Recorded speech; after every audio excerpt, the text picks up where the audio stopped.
Oh, I didn't. Okay. No, you're good. You're good. Okay. You were about to say something?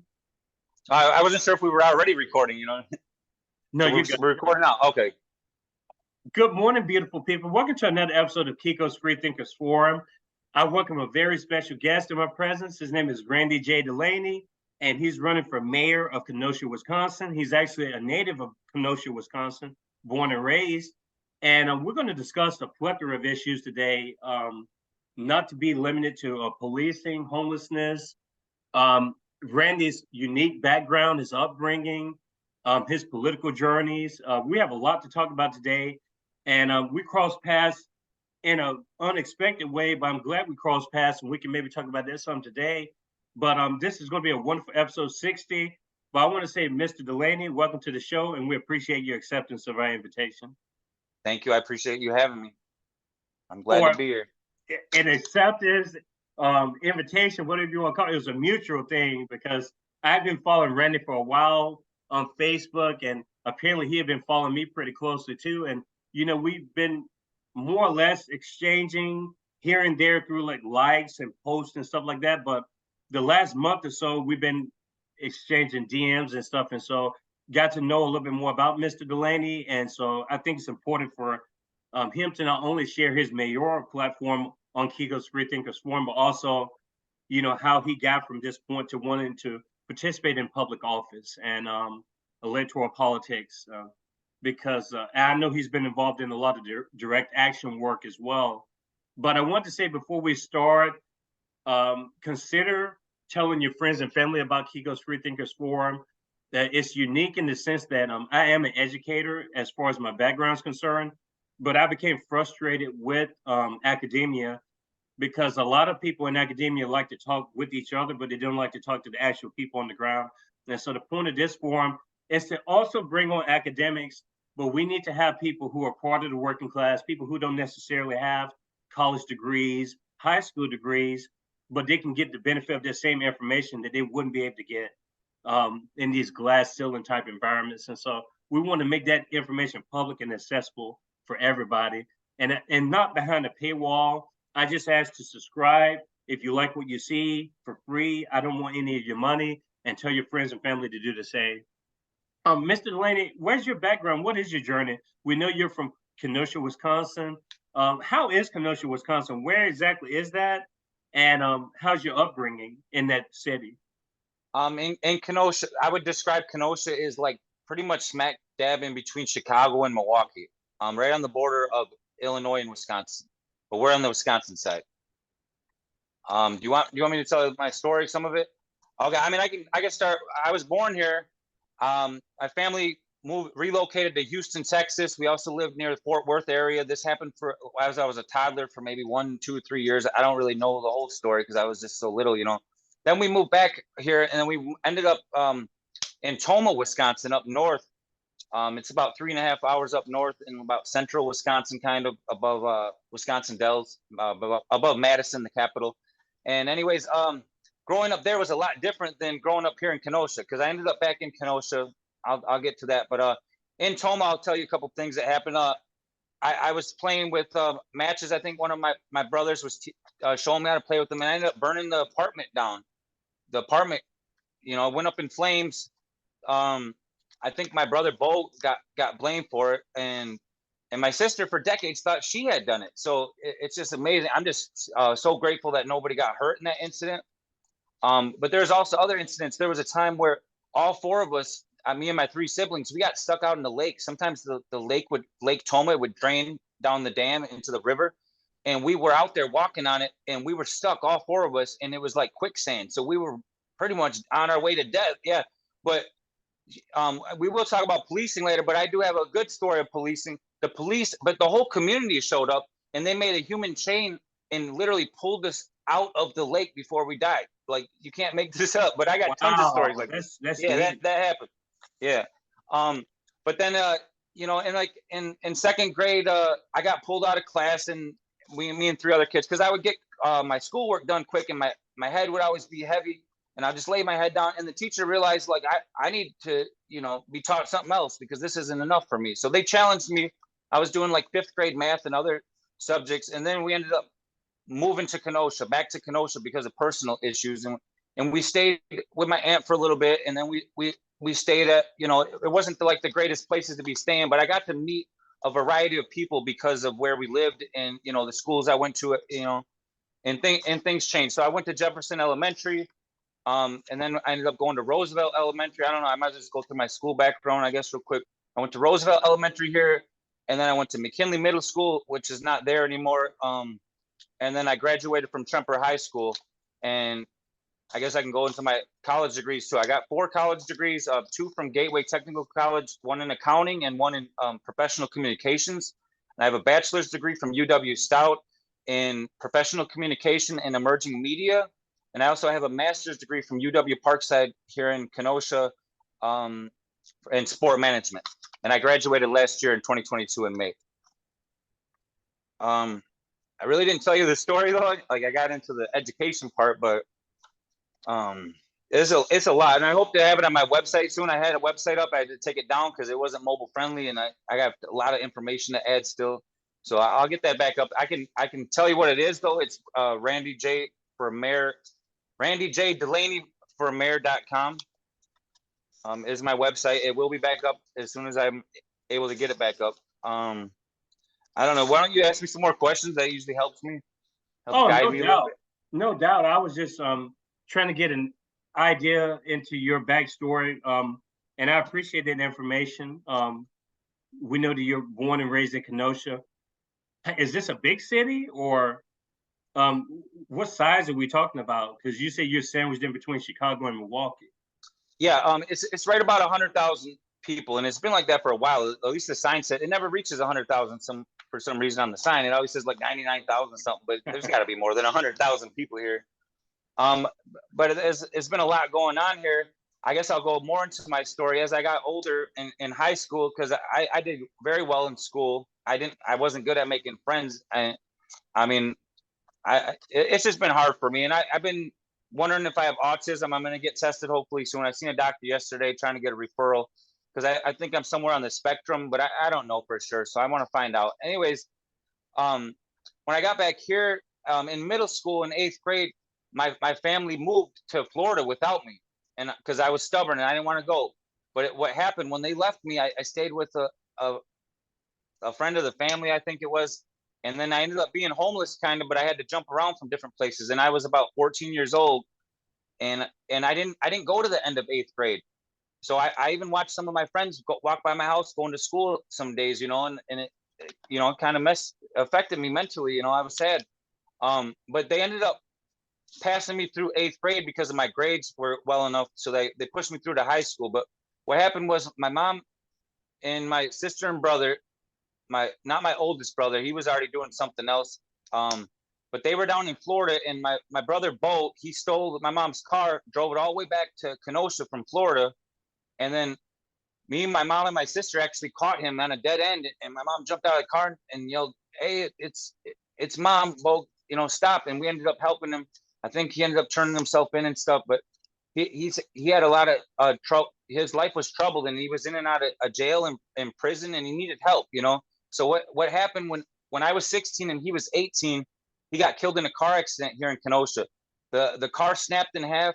My brother broke every bone in his body, and his buddy Don Hall got decapitated. And the one of the leaders around here, they were saying that this is the worst accident they've seen around in Kenosha or Wisconsin in the last 25 years or something at the time. So it was just horrific. And I had a job. I worked for a union. I was at Piggly Wiggly. I worked there for about 3 years. This was my second job. I worked at Max Deli before that. I started when I was 15 years old. And it changed me, but I went back to work. None of my family talked about it. I didn't get no therapy, no help for nothing. And I don't think my family's been pretty broken. So it's hard for any of them to talk about it, you know, and some of them still haven't healed from that completely, you know, and we're talking, this is almost 20 years later it was last month, 20 years later, you know. This happened in August 2nd, 2003 when he was killed. So I did make it through high school. It was a bit of a struggle, you know, and I didn't really know what to do going forward, but I graduated. And then after high school, I didn't, you know, didn't really have plans for college. Nobody really told me about college when I was in high school, which is odd to me since I was a really good student, you know, for so many years.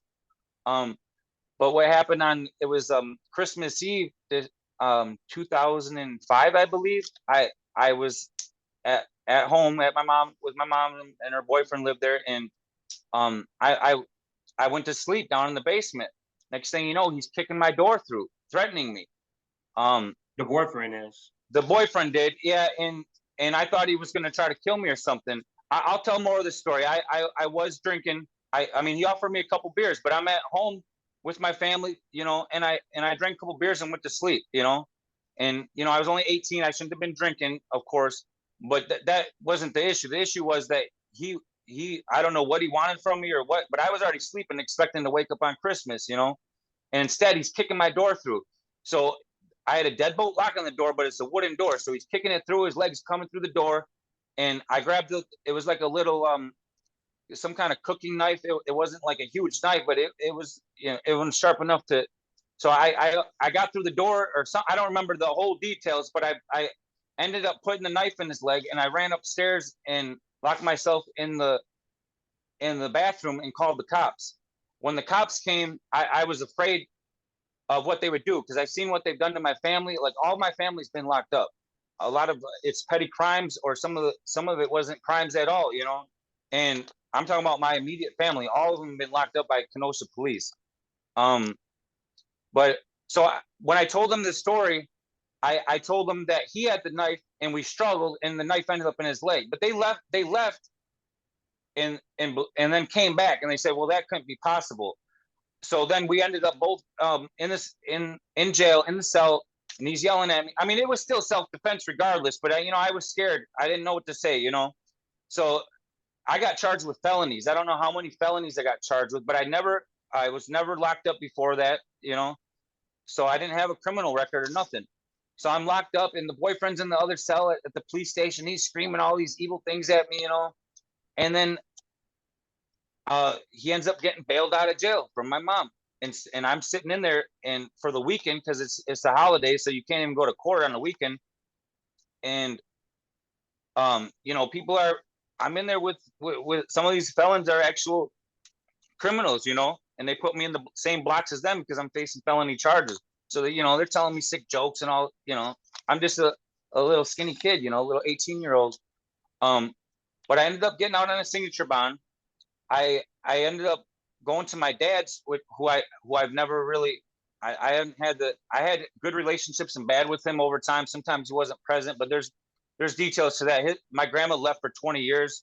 So when he was 10 to the age of about 30. So, he's been abandoned himself. So what happened is I was with my dad, and I had a couple of drinks with him, and we got into it. So next thing you know, I'm back in jail. This was on New Year's. That's like the same week. And I get out on a signature bond again because, I don't have a criminal record. Hold on, I'm going to grab a piece of gum. But so I get out on another signature bond, and then now I got nowhere to go. No mom, no dad. I'm homeless, So I was scared. I didn't want to be out on the street and something happens to me. So I went back to my mom's house thinking maybe I can work things out and be okay, So I go in the basement into my room, and I think my sister or something mentioned to the boyfriend that I was down there. He got a restraining order on me after all this. So the police came, and I'm just in the room. Eventually they took me to jail because of the restraining order.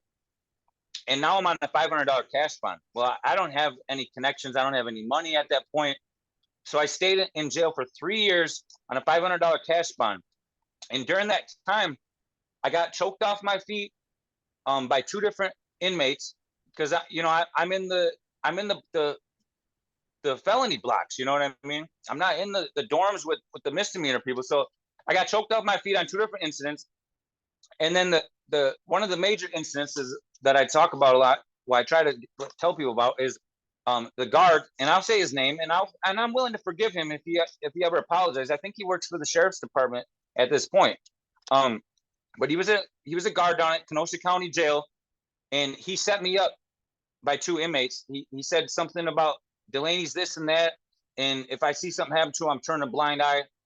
He pretty much made it like a free for all to do whatever they want. So I heard these two inmates who pretended to be friends with my brother, the one that got killed, Bo, and they were talking to me before, and then they were talking about taking all my food.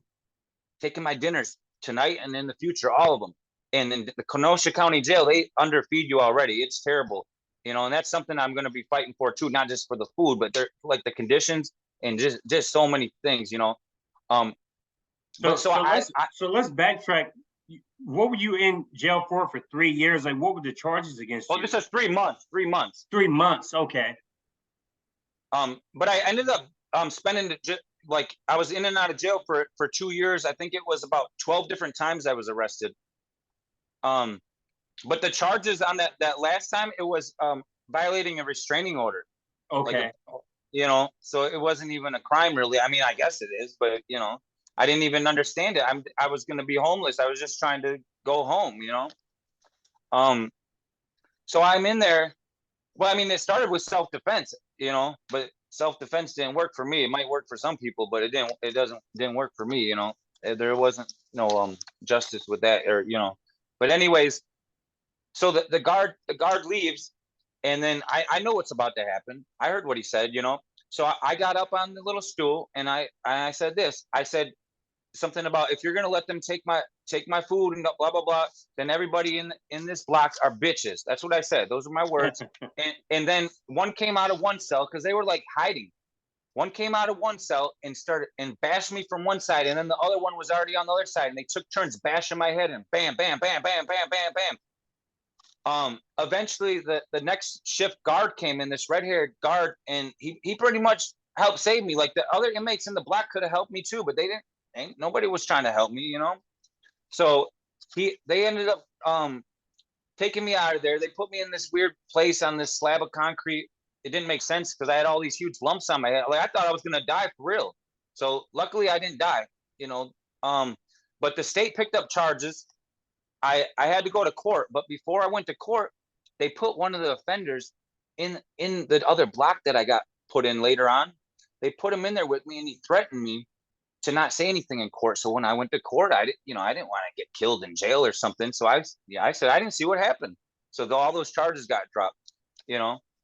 Mm. And then the story goes on, like, I get out. I'm pretty much homeless every time I get out, basically, because I don't have anything in place. There was no rehabilitation in jail.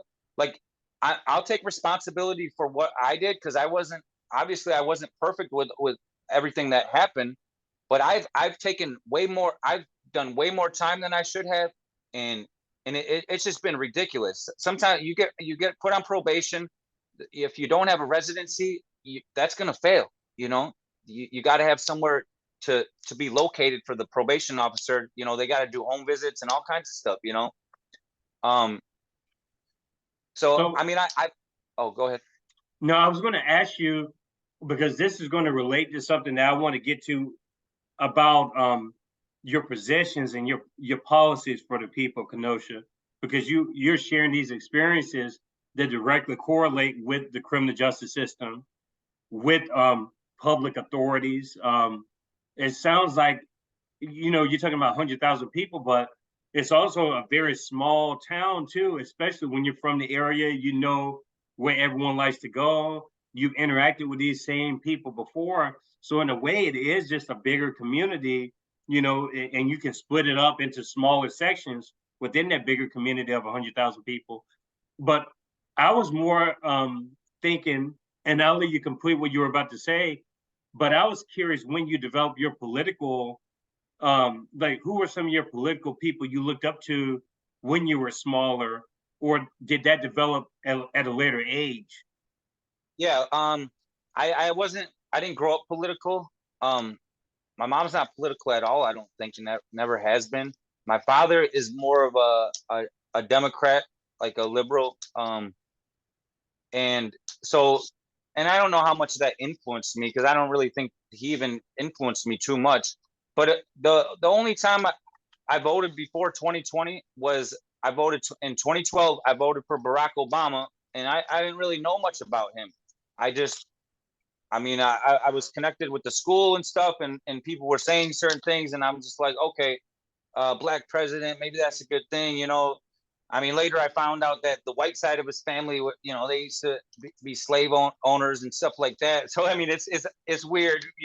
And he's the drone strike king and the mass deporter. He deported more people in the history of the United States, than anyone, at least till that point, So I did vote for Obama. Yeah, I guess I can keep going through that path if you want. But were there like people that you looked up to as far as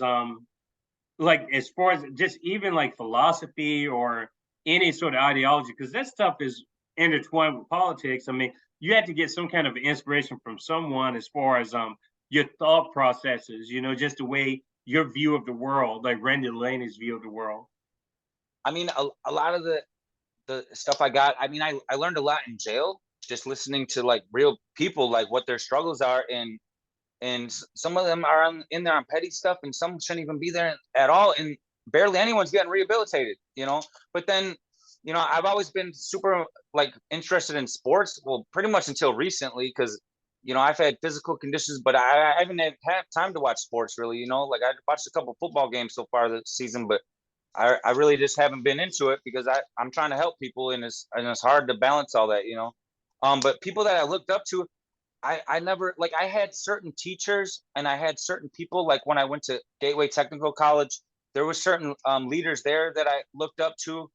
But I mean, I've been asking for support from some of them recently with what's going on, and I've been mistreated by the media in some cases, and nobody's defending me. Nobody's got my back, and I would have their back, but it's odd to me that they wouldn't have my back.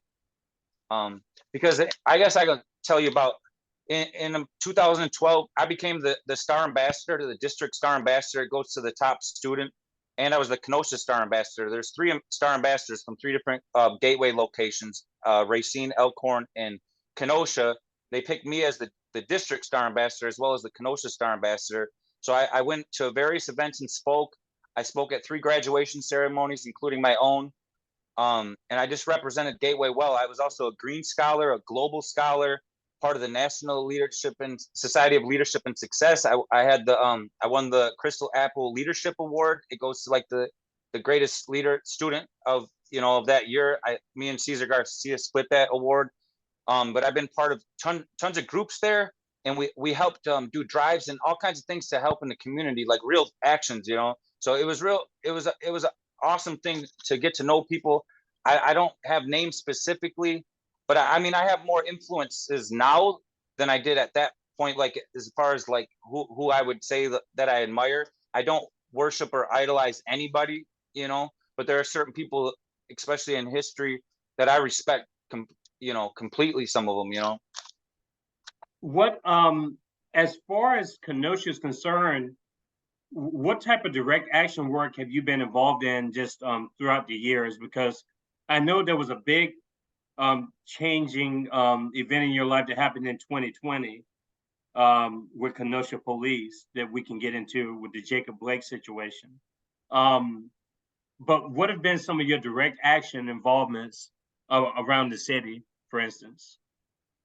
It's hard to remember everything, but I've been part of like multiple cleanup efforts. I mean, I even got my niece and my daughter one time. We went out to their school, my daughter's school, and we cleaned up the whole block and stuff. It's fun. And even last night we did the downtown cleanup. And I'm not trying to brag, but I will explain what I've done. And even when I studied abroad in Germany, I cleaned up all around the whole school. When I was supposed to be upstairs at a meeting, I was out there cleaning because I'd rather be doing that. You know what I mean? I'd rather be actually helping and doing actions. Um, but I worked as a jail slave too. I worked at the Shalom Center, which was a soup kitchen. Now it's the homeless shelter and soup kitchen. They have another location. I worked there for many months, and I really enjoyed working there, serving people, serving homeless people, serving out, poor people, and then getting to know the staff and everybody. And I worked there with other inmates too. So it was a great experience. It was unfortunate why I was doing it, but I'm glad that I did it. I also worked at the thrift store. I worked at the golf course painting, and I worked in the kitchen for many months. I got let go out of the kitchen because there was a walk-in oven, and I went to go grab the things out of the oven, and my oven mitt slipped out of my hands, and I grabbed it, and my hands bubbled up. They boiled up. I went to the nurse. They took me off a work crew. So now I had to spend more time in jail because I was getting days off. And the only reason I was, it's all set up. When you're poor, you can't afford a real lawyer and stuff. what they do is they give you more time. So then they might put you on work crew. So it appears you're getting days off, but they gave you more time. So you're really not getting days off, I mean, technically you are, but you're not. So that made me stay in jail longer just because of a minor error. And they probably should have had better oven mitts for me, but I did enjoy working in the kitchen. We made all the food for the inmates. I don't know how many inmates, probably hundreds of inmates. This was out at the KCDC, House of Corrections, Kenosha County Detention Center. That's the other jail here. They feed you better out there. But I worked there quite a while. You get up 3, 4, 5 in the morning to go to work, and you just work through the day. You keep making food. I got to work in the bakery. I learned how to make donuts and bread all from scratch. I don't even know. We just made like everything that we needed to make. But I also mentioned the time that I got thrown in the hole at both of these jails over petty things. They throw you in the hole. Downtown is called X Block. They leave the light on.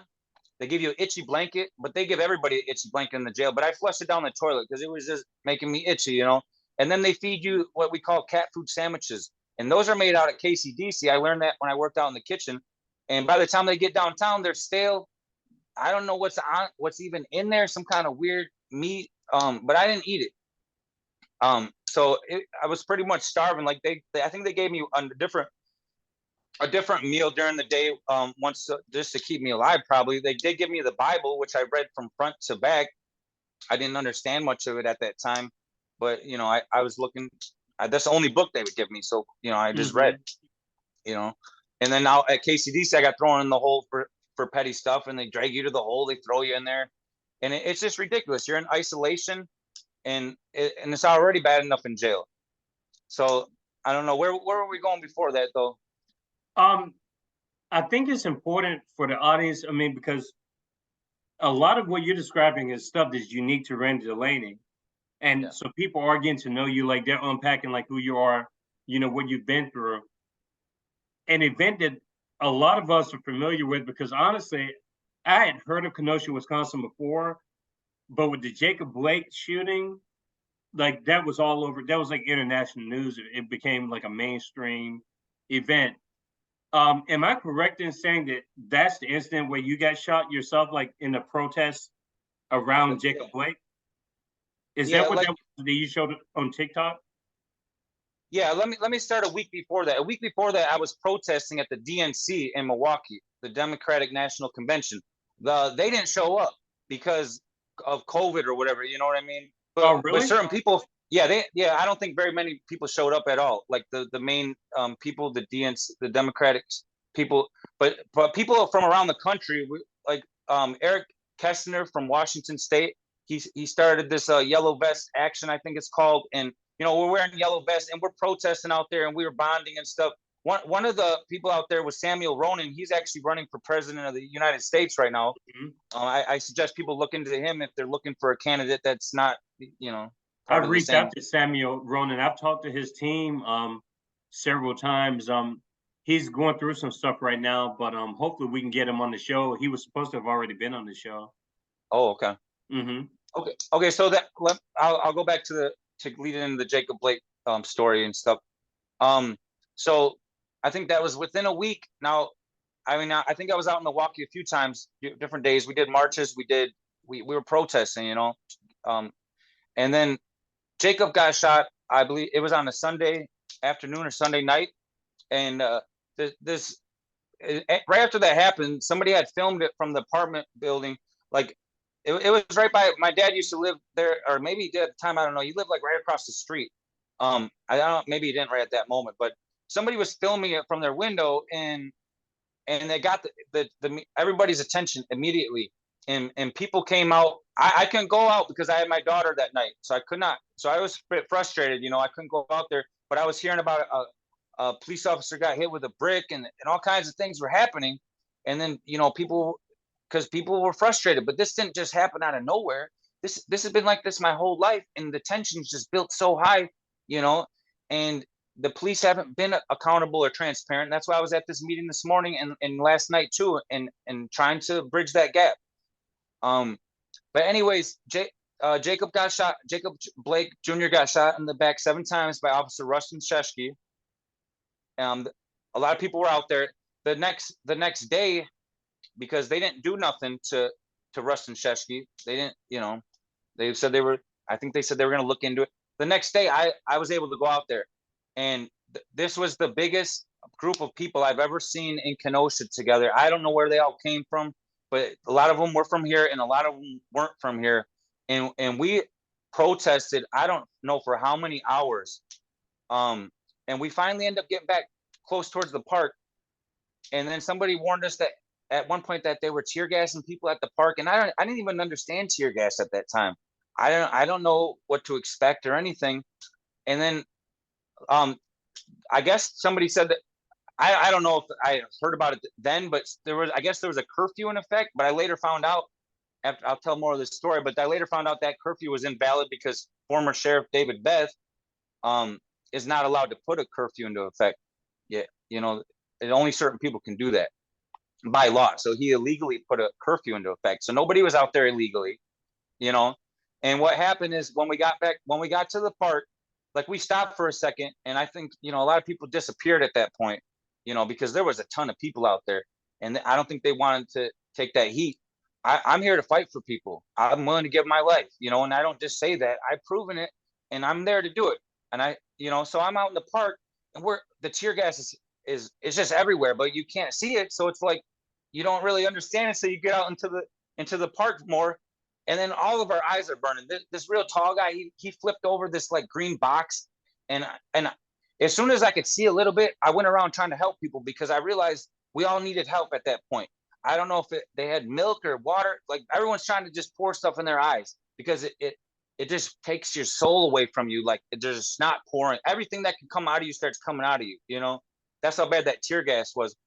But we're still.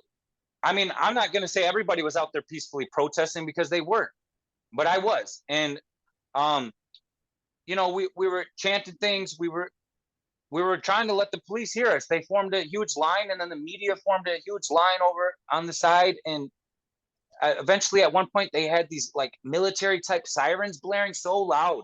Like I've never heard nothing like that in my life. It was just so loud. And you can hear it on, I don't know if it's cut out of my video, but I have the full footage and I can share it with y'all. It is insane.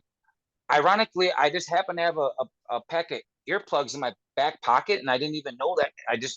I found them, and I'm like, dude, put the earplugs in, so I was able to go right up and be right there. Right. There was only a few of us like closer to the police at that time.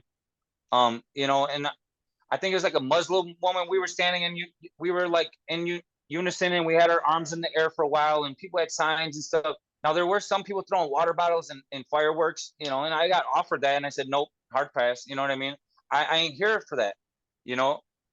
I'm here to be heard if possible. I'm here to show support, for all victims of police brutality. But, they tend to target black and brown folks, but definitely black folks, And I'm Native myself. I'm Blackfoot and Cree, but I don't really know. I didn't really know a ton of my history to that point, and I'm still learning about it. So I didn't go around saying, I'm a minority, because I haven't been targeted for my skin color. I've just been targeted for being poor and for my name, my family name, So I'm out there, and eventually after I was holding my arm up with the woman, I go back towards the park, and I'm turning around every once in a while to let them know. And I have my hands up, and I'm like, don't shoot. Eventually they shot me with a rubber bullet. It hit me so hard, I just dropped. But I didn't even realize what happened for a second. There was a huge hole in my leg, and there was blood gushing out like a geyser. I later found out they fractured the bone, and there was like street medics and other protesters out there, and I yelled medic, and they immediately came, ran over, I know, grabbed I me. saw that. In the video, yeah. And they drugged me through the park, and then they treated me a little bit. Then they drugged me again. They treated me a little bit. Eventually, I had to go across the street and get treated again. So I mean, those people are heroes in my eyes. They were. That's community support. There was no reason for them to shoot me. I even was just had my hands up yelling, "Don't shoot!" That part of the video ain't shown. I haven't found that footage yet, but you can see it right afterwards. The footage of what happened to me, in the park and being treated. They had to use some special stuff to stop the bleeding because it was just gushing out so bad. I'm glad they had it on them. It started with the letter C, I think. I don't know. I'm not a medical doctor or anything, or a street medic even myself. But while this is happening, everything's burning behind us. People are setting everything on fire, car lots, garbage trucks, buildings, and then they went uptown and they broke buildings and burning stuff, and and the probation office, and I don't know who's responsible for that, but where were the police? There was a lot of them standing in line. Almost all those police, the one that shot me might not even have been from Kenosha. I found out in court, there was precincts that sent people from all over from Wisconsin, you know, to support them, while the actual police, I don't even know what they were doing. Were they hiding somewhere? I don't know. Um, but even like, I think the firefighters showed up at certain areas to put out fires, but I didn't see none of it myself. I just seen everything burning. I didn't see nobody doing nothing about it. Just the police just standing there watching, and then shooting peaceful protesters like myself and others. You know, and some people were pepper sprayed. I heard different medics. People were getting snatched up, thrown in vehicles. During there's like a 3-day period. The day night Jacob got shot, the night I got shot, and then the next night when Rittenhouse killed Anthony and JoJo. And there were, the FBI was here, and they were doing, there was all kinds of crooked stuff happening, and people have this recorded in different areas, and I know it was happening. I've seen some of myself. But I got shot eventually. Like I hobbled back out there. I had a little bit of juice on my phone, so I do got a couple of little videos of after, but I couldn't record during me being shot because I didn't have enough power on my phone. I was recording the march and stuff, and I just didn't, but Could you give the audience a brief timeline, because this almost seems like a blur to me, because George Floyd, did that happen before or after? That was before, right? okay. So Breonna Taylor got killed earlier that year. I mean, Ahmaud Arbery, I don't know if that was Arbery was before or after George Floyd, but then there's George Floyd in the end of May. Mm-hmm. And we did have an event, and the sheriff was there, Sheriff David Beth. This is the same sheriff that took my mother away from me for 3 months, saying that she had, when he was a regular cop, saying that she had a DUI, but she wasn't even driving. You know, she wasn't going nowhere. He was just waiting to arrest somebody out at one of these restaurants or whatever it's called, bar or whatever. So we were without our mom for 3 months because of this guy. He's not the sheriff no more. Everyone retired because they want to get retirement benefits, probably. You know what I mean? So the chief of police retired, the sheriff, and now the mayor's on his way out, and that opened up a spot for me to run for mayor. But what? Okay, so George Floyd, that was in May. There was just so many things happening, though. You know what I mean? And so we met, and there was a fake, there was like a prayer and stuff, and a moment of silence, and the sheriff was out there with some of these religious leaders, and I just didn't understand it, but I was a part of it because I'm trying to be active in the community and pay attention to what's going on. I'm not political. I wasn't political at that point, not at all. I don't understand local politics. I learned about national politics, I would say around 2019, 2020 is when that started hitting me harder. I didn't vote in 2016. There wasn't good options in my eyes, and I didn't study it enough. I was working. Right. I didn't have time. You know what I mean, though?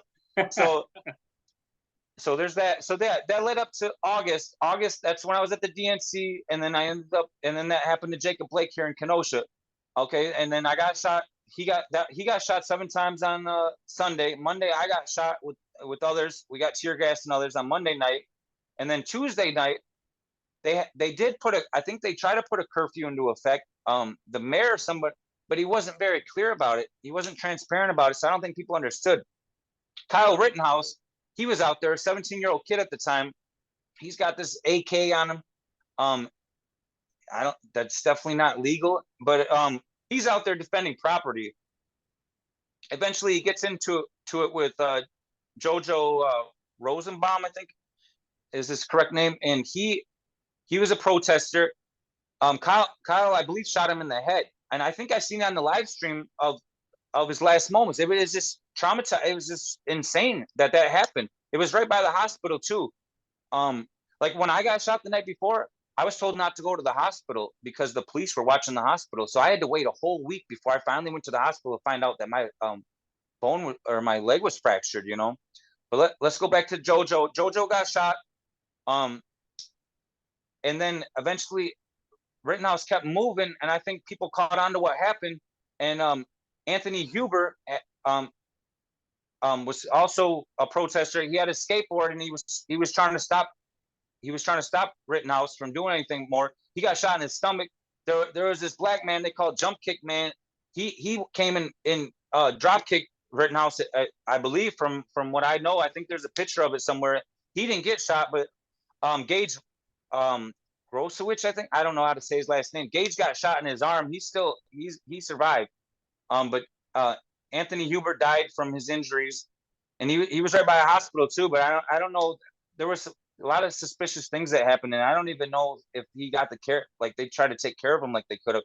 But Rittenhouse, he walked right by the police, and eventually got a ride home or drove home back to Antioch, Illinois. They didn't even try to stop him or question him or nothing, And later he got arrested, and there was a big court, big thing. And like in 2020, I was out there on the stairs, and there was people, Democrats and Republicans arguing, and I'm trying to be out there to do something myself, but I was just, I mean, I spoke and stuff, and I tried to talk to people, but it didn't seem like we got anywhere. People just wanted to hate on each other, and it continues to happen. So Rittenhouse got found not guilty, so now he's still out in the community. Russian Chesky never got charged with anything. He's out there. There's another guy, Torres. He's killed people. He's killed someone here. He's been notoriously hurting people, and they're not holding him accountable. They I don't know if they will. Probably not. We're gonna find out soon, I guess. There's this incident at Applebee's with this black family. It was mistaken identity. They thought it was a different black family that was in an accident. So one of the cops, they pepper sprayed the man and his baby.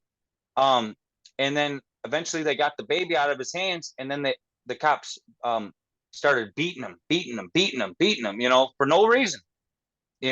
Even if he was the guy, why were you beating him? You know what I mean? So that was Kenosha and Pleasant Prairie cops involved in that, but I think it was the Kenosha officer that was doing the beating. But there's so many other incidents, and a lot of people are afraid to speak up, and I totally understand why. You know what I mean? Because you put a target on yourself when you do it. That's why I say when I'm not afraid to die, I say that because I have a target on me. The people from all sides don't like me. Not everybody doesn't like me, but most people don't like me, and it's because I just keep spreading truth, and I'm not afraid of anything or anyone. I do get nervous. I do have anxiety disorders. I do have ADHD. I have a lot of things going on, but I'm not afraid. And I got to this point. Part of it's because of my brother Bo, who died in that accident. He was fearless. We grew up. He would grab snakes and different, not rattlesnakes, snakes and bullfrogs, snapping turtles. And we were about like 5 and 7 years old, and I was terrified at that time. Like, what are you doing, bro? What are you doing? But he taught me, and I think after he died, he got to live on through me in some ways, because that fearlessness, it's here. I'm here. You know what I mean? Ask me another question. I will. No. But I like to let the guests finish their thoughts out. I know you're familiar more or less with the forum, but yeah, it's fine because the emphasis should be on the guests, not on me. Because I usually, honestly, you would never believe this, Randy. People who know me know that I talk forever, and so for me to do this is almost like therapy for me because it gives me a chance to be a listener and not so much a speaker. But I definitely will engage. Well, actually, let me add on. Sorry, I don't mean to interrupt. I was going to add on to what I was going to say because now I remember a lot more.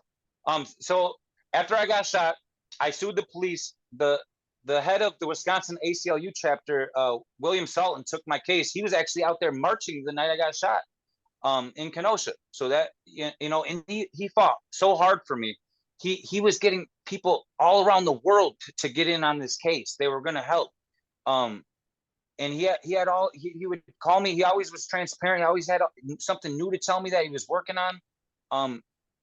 And then eventually he left the firm to start his own firm. And one of the partners, Mark Thompson, took over, and he worked against me. He didn't do nothing to help me. He worked with the police actually, and I'm pretty sure that's what helped get the case thrown out. Or the police, I think, actually won the case somehow. So and he didn't even file the paperwork to to make sure that they couldn't come after me for the money. So that way I couldn't appeal. You know, all these things happened. I had to do, they did depositions on the police, but they did a deposition on me. And the police lawyers, they were showing like my TikTok videos of me like lip syncing and dancing or something. And I'm like, what are you trying to embarrass me? Like, this is ridiculous. This has nothing to do with the case, you know? Anyways, what I think what might have got the case thrown out too is I didn't see the exact cop who shot me. How am I supposed to see? You got blaring lights, you got all these sounds going, and you can't even film that. They got to identify who shot me. You know what I mean? Who is given power to shoot people like that? Because that's not normal. I don't think any of them are even trained to be using guns like that. That's not even normal policing. Not around here, I don't think. You know, so somehow they were able to just come out there and start doing that. You know, and eventually the National Guard showed up during that week, and they had a huge presence, the FBI, and then there was lawsuits. There was a lot of people that got curfew violations. The ACLU was fighting for those people. I don't know exactly what happened with all that. But there was lawsuits by many different entities, including Jacob Blake. Jacob Blake just filed a federal lawsuit last month, and then now that he already rescinded it, I don't know the whole details on that. It sounds you know, interesting to me, like what happened with that. JoJo's family, one of the guys that got shot by Rittenhouse and killed, he's got a lawsuit going still. Their family's got a lawsuit going still, from my knowledge.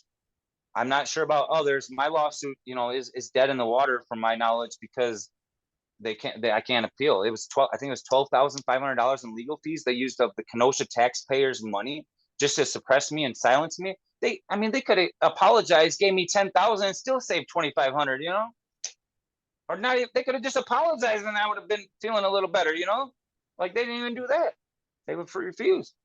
Yeah, that leads me to some issues or questions I have about your views on policing just in itself. But before we even get into those like issues that you would consider like priorities as the future mayor of Kenosha, Wisconsin, I'm curious more so, when did you get this switch to caring about electoral politics? Because it's funny, we talked off camera and we met around 2019, 2020 on Facebook, because like I said, there's a lot of there was so many events happening, whether they were organic or not, but they were happening regardless of the situation. And we met through Facebook. I got a friend request, and it was you. And I don't know how all these people were sending me friend requests, but I accepted them. And there was almost like a community, like a disgruntled people who were just like, fuck the system. You know, the Democrats are dirty, they're corrupt. The Republicans are dirty, they're corrupt. And so it's like all these people thrown in this gumbo of ideologies, don't know exactly where they're going, apolitical, apathetic. Some people do care, but just didn't have the hope in the system, the electoral system. And I noticed a lot of your sentiments based on your post. You seem to be like, just screw electoral politics all in itself. And I was like that too. And I struggle with it too. I don't like talking about electoral politics all day. I mean, I do dedicate time to them, but not like some of these podcasters, all they talk about is electoral politics, when they claim that they don't care about electoral politics, but that's all they talk about. They don't talk about any of the issues. When did you have that switch to where you go from sort of hopelessness to, I want to run for public office, Kenosha mayor of Wisconsin? Okay, let's do the political thing then. 2012, I casted my first vote ever in my life for president. Well, probably any vote, and that was for Obama. And then didn't vote in 2016. About 2019, 2020, early 2020, I caught on to Bernie Sanders. Bernie Sanders, at that time, he was rallying the troops. He was saying a lot of things. He was getting people aware of all these of all the corruption in the system and all this evil by these entities and that entity, and he got me fired up, you know. And I supported them. Like, I didn't go out in the streets and knock on doors and nothing. I didn't you know, phone bank and all that, but I was online, and I related my stories and combined it to what he was talking about, and I got pretty well known in certain circles by doing that, because I was just telling it the truth, you know. Just keep talking, let's communicate together, you know. Sometimes it was just me talking and people wouldn't communicate back. That does frustrate me a lot. I'm trying to get people to open up. I do struggle once in a while with listening. I don't know. That's why I wonder. It might be some of the conditions I have and some of the things I've been through. I'm working on it. Like the back and forth. I don't think I was born or taught social skills. I actually had to learn by like mimicking others, and that's why I think I might be partially autistic. But I can do it. I just, it takes energy out of me. But so there's Bernie Sanders. This is like 2019, 2020, and we're getting into it. And they got the Democratic primaries, and Bernie's, it looks like Bernie's going to be the guy, for the Democrats, right? Last moment, it was like Super Tuesday or whatever, right? They call it Super Tuesday. All of a sudden, the Democratic Party, they poured all their resources into Joe Biden out of nowhere. Joe Biden, the segregationist, the Jim Crow Joe, they call him. Jim Crow Joe. 50 plus years of screwing people over, and now he's pretending he's not racist, he's not homophobic, all these things just because he's supporting black and rainbow capitalism, and so many people are fooled because they watch the mainstream media. I had to turn all that off years ago because I have trouble watching the football game because an ad will pop up and it's like triggering to me, like, no, what is up with these fake lies? We're talking about bills they passed and that really didn't really help anybody very much, I mean, but then so that happened, and there was people like Nina Turner I supported. She was on the campaign trail with Bernie. I mean, at one point she said voting for Biden would be like eating a bowl of shit. A half bowl of shit or something. Bowl of shit, yeah. And then later she voted for him and endorsed him. It was quiet how she did it, but she did it. So she must like eating shit, I've learned. But I mean, I really liked her until that point, If she went to sold out at the last second, she could have been a great fighter for us, I mean, she still can, but it's hard to trust people that do, talk like that, they're playing both sides. And then Joe Biden later supported somebody else. I think she was in Ohio, and he pretty much made sure that she didn't get elected. I forget the other woman's name. She ended up winning that race, because she's not progressive, So I consider myself a progressive Democrat. And at that point, I was still a Christian, and I got Christian roots. But so I even had a page like called the Progressive Christian. It might still be out there even. But what happened was I wanted to progress. Like, I thought progressive meant to actually progress in society, not just politically progress, like talk like we're progressive, like we're going to have all these ideas, but not do anything, maybe get one or two things done. No, that doesn't make sense to me. Progressive to me means we're progressing forward together. Things are changing. Okay. So I'm progressive, and I'm going through the year, and I seen what happened to Bernie. Bernie got completely screwed over, but Bernie also didn't. I mean, he was fighting pretty hard. Like I compare him to Cornel West now, and Bernie had us fired up way more than Cornel West. Cornel West to me is like the lukewarm grifter. I still consider him, but I'll consider anybody. And I might not vote for anybody. You know what I mean? But there's Bernie, right? And Bernie keeps going in, and I'm still trying to say, we got to fight for Bernie to get back on the ballot. But Bernie ain't fighting for us anymore. He sold out and endorsed Joe Biden, And then the election comes, Biden versus Trump. They're just screaming at each other, blah, blah, blah, blah, blah. Most of the time they don't use like actual good talking points. They just like attack each other with dumb crap, that. But one thing I'm going to say before you continue, or we'll see how it goes, but something you said there, you mentioned Nina Turner. Now, I don't know if this is true, but rumor has it that she's going to have a significant part in Cornel West's campaign, obviously, because Cornel West supported her in her race in Ohio, like her congressional race. He was there lobbying for Tim Black. He's this podcaster. I know people know him. I know Tim Black. And I used to follow him. And the thing about it is this: the forum may have its view of certain personalities and stuff. I'm not going to make it personal with people, but it's clear that we're truly independent. We don't kiss ass to any of these podcasters, any of these people. We just do our own thing. We don't focus on that stuff really. We have eyes on them, but we don't really pay attention. We do focus on our own content. But rumor has it she has significant influence, or will have significant influence in his campaign. And you made a comment about the comparison between Bernie and Cornel West. I made a similar comparison last week to someone, and I don't talk too much about it because I know my audience is like they have their views about Cornel West, and I do too.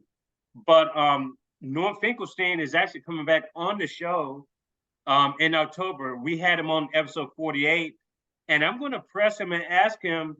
I'm going to give the pros and the cons of the Cornel West potential. There's some pros, I think, but there's lots of cons, and that's where I'm going to leave it for my audience, so that they have some suspense as far as where I stand. Because I'm interviewing other candidates for president of the United States, and so I don't think it's fair for me to endorse anybody if I'm going to have people on my show. To me, that's hypocritical if I'm going to endorse somebody and then I have all these people on here. So I'm not going to do that. I'm not going to endorse Cornel West now, and I'm not going to endorse them later. I'm going to keep it open for everyone to decide for themselves who they want to vote for. Yeah, and I'll add, like, I've had problems with local media, even the school I went to and represented so well and graduated from twice.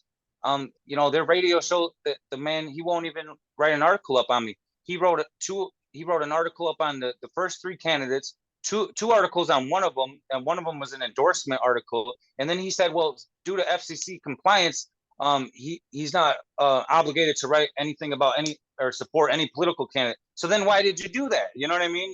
You're endorsing these other ones. You won't write nothing up on me. And I used to work for that school. I poured my heart out into that school. Like I have so many things I could tell about that school. But now I'm gonna go back to, like, Kenosha News did it to me too.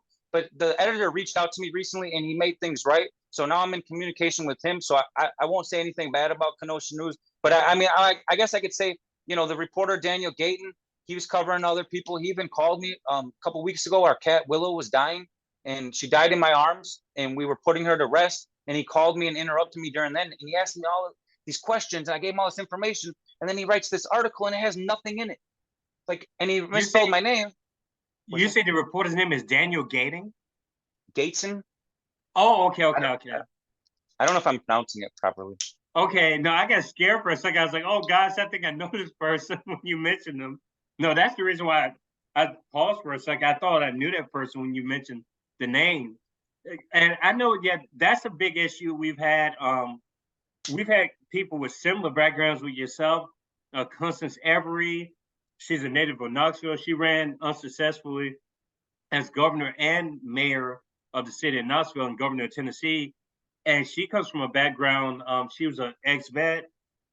She was homeless for 4 years. She created two nonprofits, Black Coffee Justice and Sleeves for Needs, to help like veterans, homeless veterans, and then the overall homeless population in the city of Knoxville. And Brittany Jones, who's running for president of the United States, she's based in Oregon, and she's expressed in the forum 2 times about her policies towards homelessness. And I'll get to that with you as well. But I want to ask, so the audience has insight into this Kenosha race for mayor, how many people are you running against, and what separates you from the rest of the pack? Well, first of all, I'm going to say, are you in Tennessee, right? I'm outside of Nashville. That's where I got this hat from. When I was in Nashville, I bought it. I didn't have much money, but I'm like, I'm going to get me a hat. I always want to get a hat. You know what I mean? So I was with my niece and my daughter on a trip. So I did. This is from Tennessee, ironically. We even seen a bear in Tennessee, a little bear, and we got out of the car and got kind of close. And we probably shouldn't have. More so in the east, but we have them occasionally in the middle part of the state. Yeah, it was wild because I was in Alaska the month before and I didn't see no bears. I seen a moose and its baby were right in front of us, though. But anyways, I'm gonna get to the mayor thing. I'm gonna say one more thing about the Nina Turner thing. Cornel West, he was endorsed by the People's Party. That's what the connection is, I think. The People's Party, that's Nina Turner, or it was. And then I thought they like unendorsed him, and it got really confusing because he got the endorsement from the Green Party, and then it felt like the People's Party was kind of shying away. And I don't know where they stand now, but you know, if he's serious about this, he should be trying to get endorsed by all the parties, third parties. You know, the more the merrier. If he's, you know, but I have some issues with him. But anyways, I'll talk about the mayoral race. Anyways, well, no, I'll finish the politic thing. I voted Green for Howie Hawkins in 2020. I thought that was the right. Oh, you did too. I thought that was the right thing to do. I later found out like Howie wasn't the greatest guy, but he did have the Green Party does have, at least on their page, like a socialist platform. So it looks good. A lot of it looks good. Like these are things that we fight for real. You know what I mean?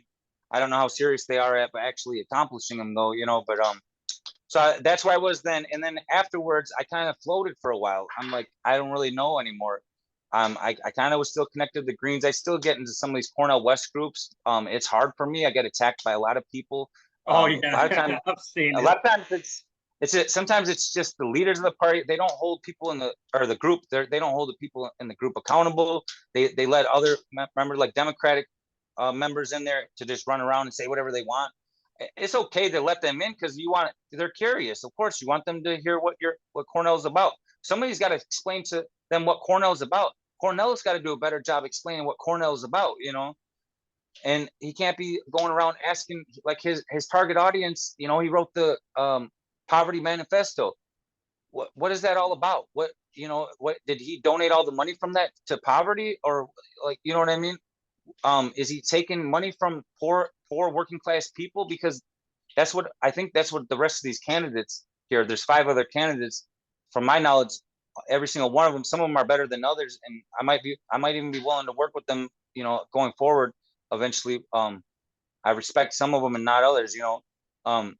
But I refuse to take any funding from poor working class people. Anybody struggling, actually, I refuse. So that I'm probably not going to get funded at all. And I don't have money. I just got my car sold, but I don't got the money from it yet. And I got to use that for my family. And I might have a little bit left over, maybe to get some business cards to give to people. I need to get a microphone and I need to be able to speak out there, you know, at these events that well, I've already been doing them, but we're going to do a march and protest October 7th from 3 to 5, meeting at Civic Center Park where I got shot. Um, but you know, I've been wanting to make music again. I was a rapper at one point in my life. I performed at a nightclub, and then we were even at the Battle of the Bands at the rave in Milwaukee. It didn't go well because they had it set up for bands and we couldn't hear the playback, you know. But I've gotten away from that, but I haven't had money to buy maybe at times I have, but I've been distracted, you know. But I want to get music equipment, just basic a mic and then a music program. You know, I need to get like a design program so I can make logos and artwork. And I learned a lot of this stuff in school, so I know how to do it. Some of it's, you know, it's been a little while. But anyways, let's go back to what we were talking about. The mayor race, yeah. The Who are mayor you, race, yeah. like, how many people are in the race with you, and what separates you from the rest of the pack, in your opinion? Okay, so it's 5 other candidates from my knowledge at this point. I um I think one other one was born. No, 2 other ones were born and raised in Kenosha. Um, I don't know if I should, if you want me to say names or not, but Yeah, I I don't ain't. care. Yeah. I mean, I can go down the list. Okay, they're the first one that announced is Dave Bogdala. He's the top alderman, so he already knew that Mayor Antaramian, that's the current mayor. He knew he was going to step down, so he got an early start. He's been connected to certain things. He says that he's leading the thing on the lead. There's lead pipe poisoning here. We've known about it for decades, but we finally got federal funding for it. But the process is slow. You need to complain to the city, and then you need the pipes changed in your house, from your house to the road, and all the pipes leading to the water source. And I don't think anybody's got safe drinking water yet here in Kenosha. And there's also a radon crisis, and I'll have that on my website, and I'll talk more about it later.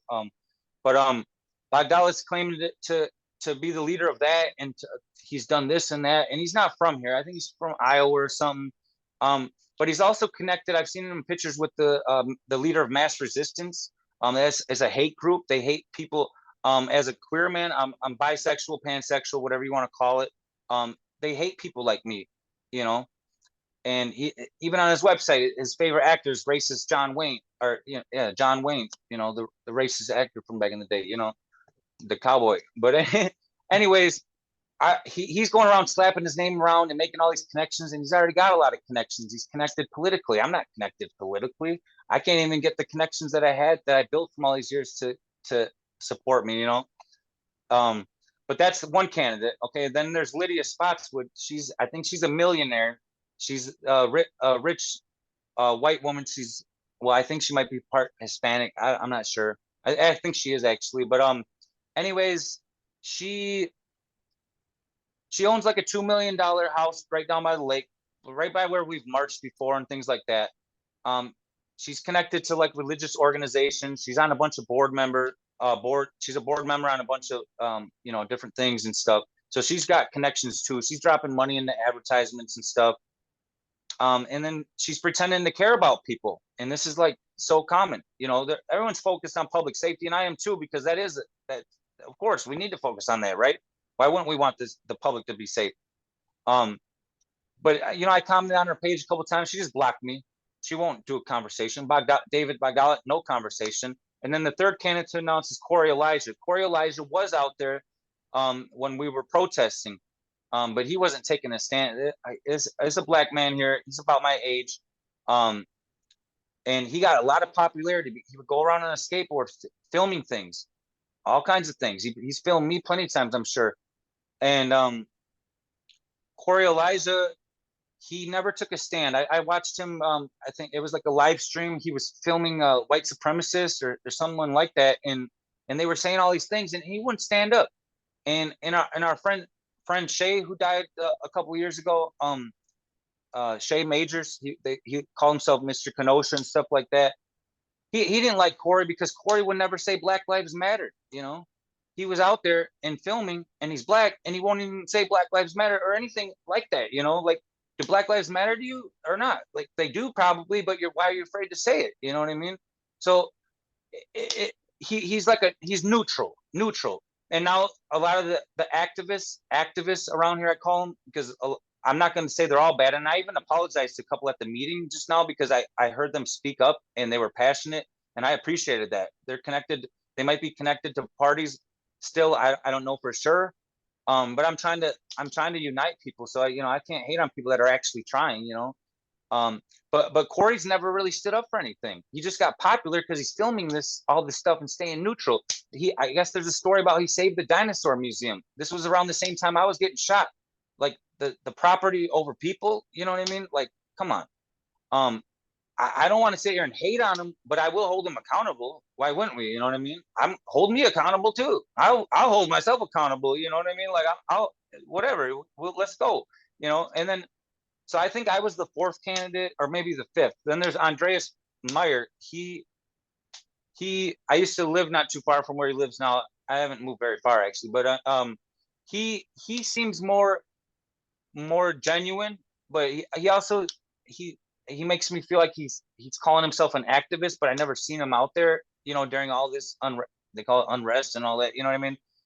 So I'm trying to get to know him better and know his heart, because even if, one of us don't become mayor, I would like to work together if these people are genuine and truly care, And then yeah, there's another person. Okay.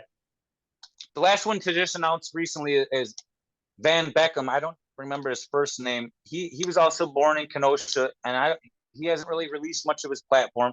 He got an article by Daniel Gayton in the Kenosha News, and he posted on his page. I was excited. And then I posted a comment about how Daniel, disrespected me basically. And he never responded to that, but maybe he just didn't see the comment. I don't know. So I don't really have anything bad to say about him. And Andreas Meyer has a lot of good ideas I've seen from his page so far. So I don't want to go around and say too much.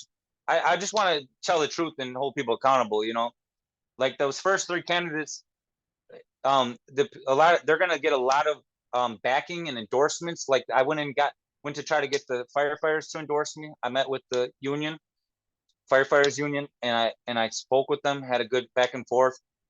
I tried to keep the communication open. I never got a reply to my email. I was talking about how I can help them specifically, because there was this Act 10 in Wisconsin. It was like over 10 years ago. Scott Walker put it in place, a Republican leader. I think he's the Republican governor, and it made it for these union workers, the firefighters, even I think the police and the teachers. Also, they can't get full benefits, like healthcare benefits and stuff like that. So I'm just wondering what have we been doing lately to get that overturned, though? You know what I mean? I did hear a couple things of what they're trying to do. I don't understand. See, I'm still learning about all this politics. I don't, I know a lot more at the national level than I do state and citywide level, but I'm learning very quickly. and I have to. I have no choice. There's no way I'm going to be the mayor if I don't understand this. But by the time it's time to vote, what was I going to say? But anyways, oh, go ahead, because I would rather No, have you ask me a question or something. no. What I was going to say is, just so the listeners understand. So you have two major events regarding the voting with this mayoral race, in particular, February the 20th. Based on what you sent me, is an important date because then it's going to be reduced basically to two candidates at that point, and you have to have so many signatures in the month of December only, and then you Yep. have final election date on April the 2nd. Why is it that you have to have such a particular amount of signatures only in December? Why is it set up like that? Yeah, actually, I don't understand why it's set up like that, but it doesn't make sense, right? Isn't that odd? And it's in a cold month in Wisconsin, so like if you're canvassing out in the streets and stuff, it just makes it tougher. I see that as my biggest hurdle, you know. And I'm willing to let some of these other, a couple of these other candidates, they can use my platform to speak up too and just let people decide for themselves, Who do you think it would do a better job? Who's going to take care of these people better? Because a lot of these people are just being overlooked, silenced. They don't matter. Their lives literally don't matter. And it doesn't matter their skin color in some cases. Like the police do target certain people of skin color.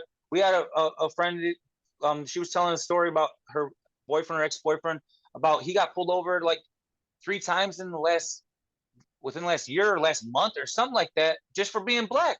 So it's still happening, and we can't ignore it. But man, I lose my train of thought sometimes. What were we? Okay, in December, the signatures 200 to 400 have to be done in December only and turn in, and then they got to be verified, because if some of the signatures aren't proper, or if it's not done right, it's a real simple form and easy way to do it. And I can actually give other people the form to do it, as long as they do it properly. They can do it themselves. I think I can even email it to them and they could print it out, sign it, and then send it back, and then I can turn it into the city clerk. But that I talked to Kenosha News, like I said, with the editor, and he said that he's working on whoever advances to that point, gets those signatures. He wants to do a public debate at one of these local schools, probably one of the ones that I graduated from, I would imagine. I don't know. Anyways, and that would give me a real opportunity, because then we can all be asked the same questions, and and people can determine, well, who's telling me fake bullshit like normal, and who's being genuine and has actual real plans for us. That's where I want to get to. So I need help getting to that point. I don't know what I'm going to do to get there, but I'm going to do whatever I can legally to get there. You know what I mean? It would just be great. And I'm glad that I learned about that. Because they keep saying, well, primaries might not happen if there's not enough candidates, but I have a pretty good feeling that there's going to be a lot of candidates, maybe all of us advance, or maybe 4 or 5 of us advance, and it's just going to be amazing. A lot of these people don't, like the current voters, don't really. I don't feel like they vote based on who's the best candidate. They just vote for who they're connected to. You know what I mean? But there's a lot of non-voters, and I don't know how to tap into them. But that's who I am. I'm the non-voter. Like, I mean, yeah, I did vote a couple times, but I learned that I'm back where I started at from when I was a kid. Like I wasn't connected to nothing. Um, I don't know. I don't know exactly how I'm gonna reach out to him.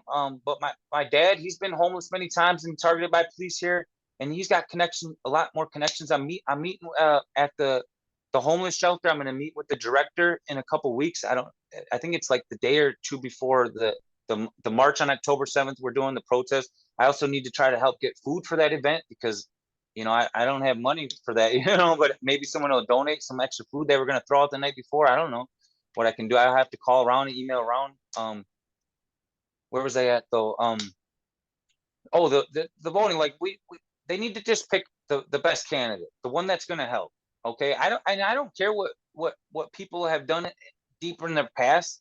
It doesn't matter. We can forgive that. What is your actual plans to help though? I don't care who you voted for in the past, and I'm talking about at every level. You know what I mean? Like at the top, even for the president. I don't care who you voted for before. Who are you going to vote for next? That's what matters, because you can help change. It might not even change anything. It's just like the black voters. They've been voting Democratic Party for 100 years now. Basically, I looked up the stats. And a lot of them been fooled. Two of my favorite leaders are MLK and Malcolm X, and at towards the end of their lives, the most, because that's when they were completely aware, especially Malcolm X. He understood it. I watch so many things and read so many things about him now because I'm so fascinated by him and what he was saying about things. And I don't think he was connected. Like, he was part of the Nation of Islam and he broke free from that. And pretty sure they were the ones that killed him, or they had something to do with it. The leader Farrakhan was like within 45 minutes away when he got killed. So, how ironic, but I don't know. I don't know everything about that, but Malcolm X, he said a lot of things, and he would say, both parties are racist, but the Democratic Party is even more racist than the Republican Party. And I think he's talking like systemically. And he said, 80% of the Democrats, the black folks voted Democrat. This was in the 60s. And they did it, and they're political chumps because they didn't get nothing in return, and they never get nothing in return. They get little tiny things happen, and it makes it look like things are getting better, and they're really not. Things could get better so much quicker if we had true leaders around here. But you have to understand that you're combating.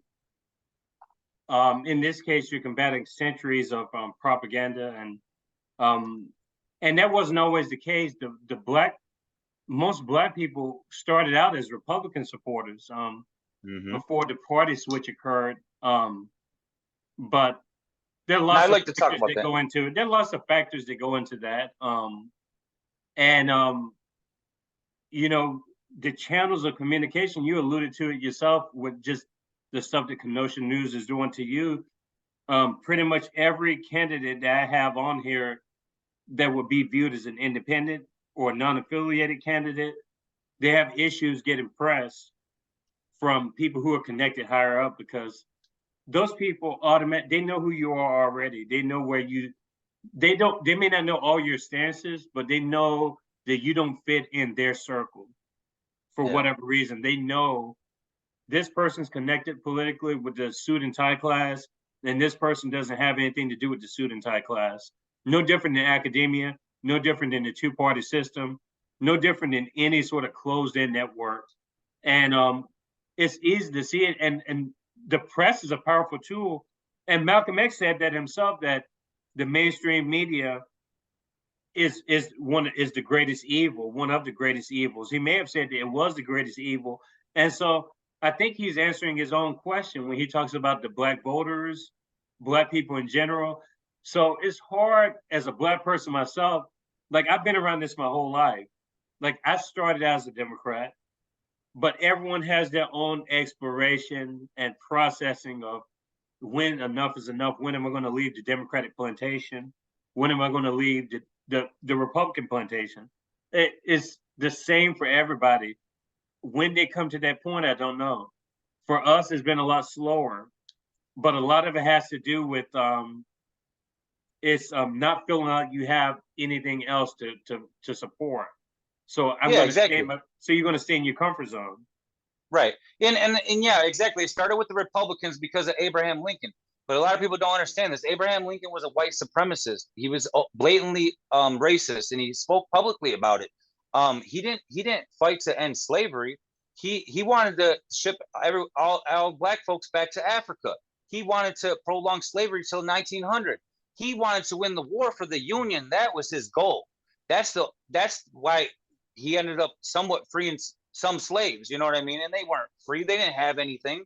They didn't get property. They didn't get houses and stuff. They were just out there now, with nowhere to go. And MLK talked about that at one point too. And slavery really hasn't ended. It's just gotten mutated. But yeah, Malcolm X said, he said, like, the media's got the power to make the guilty look innocent and the innocent look guilty, and things like that.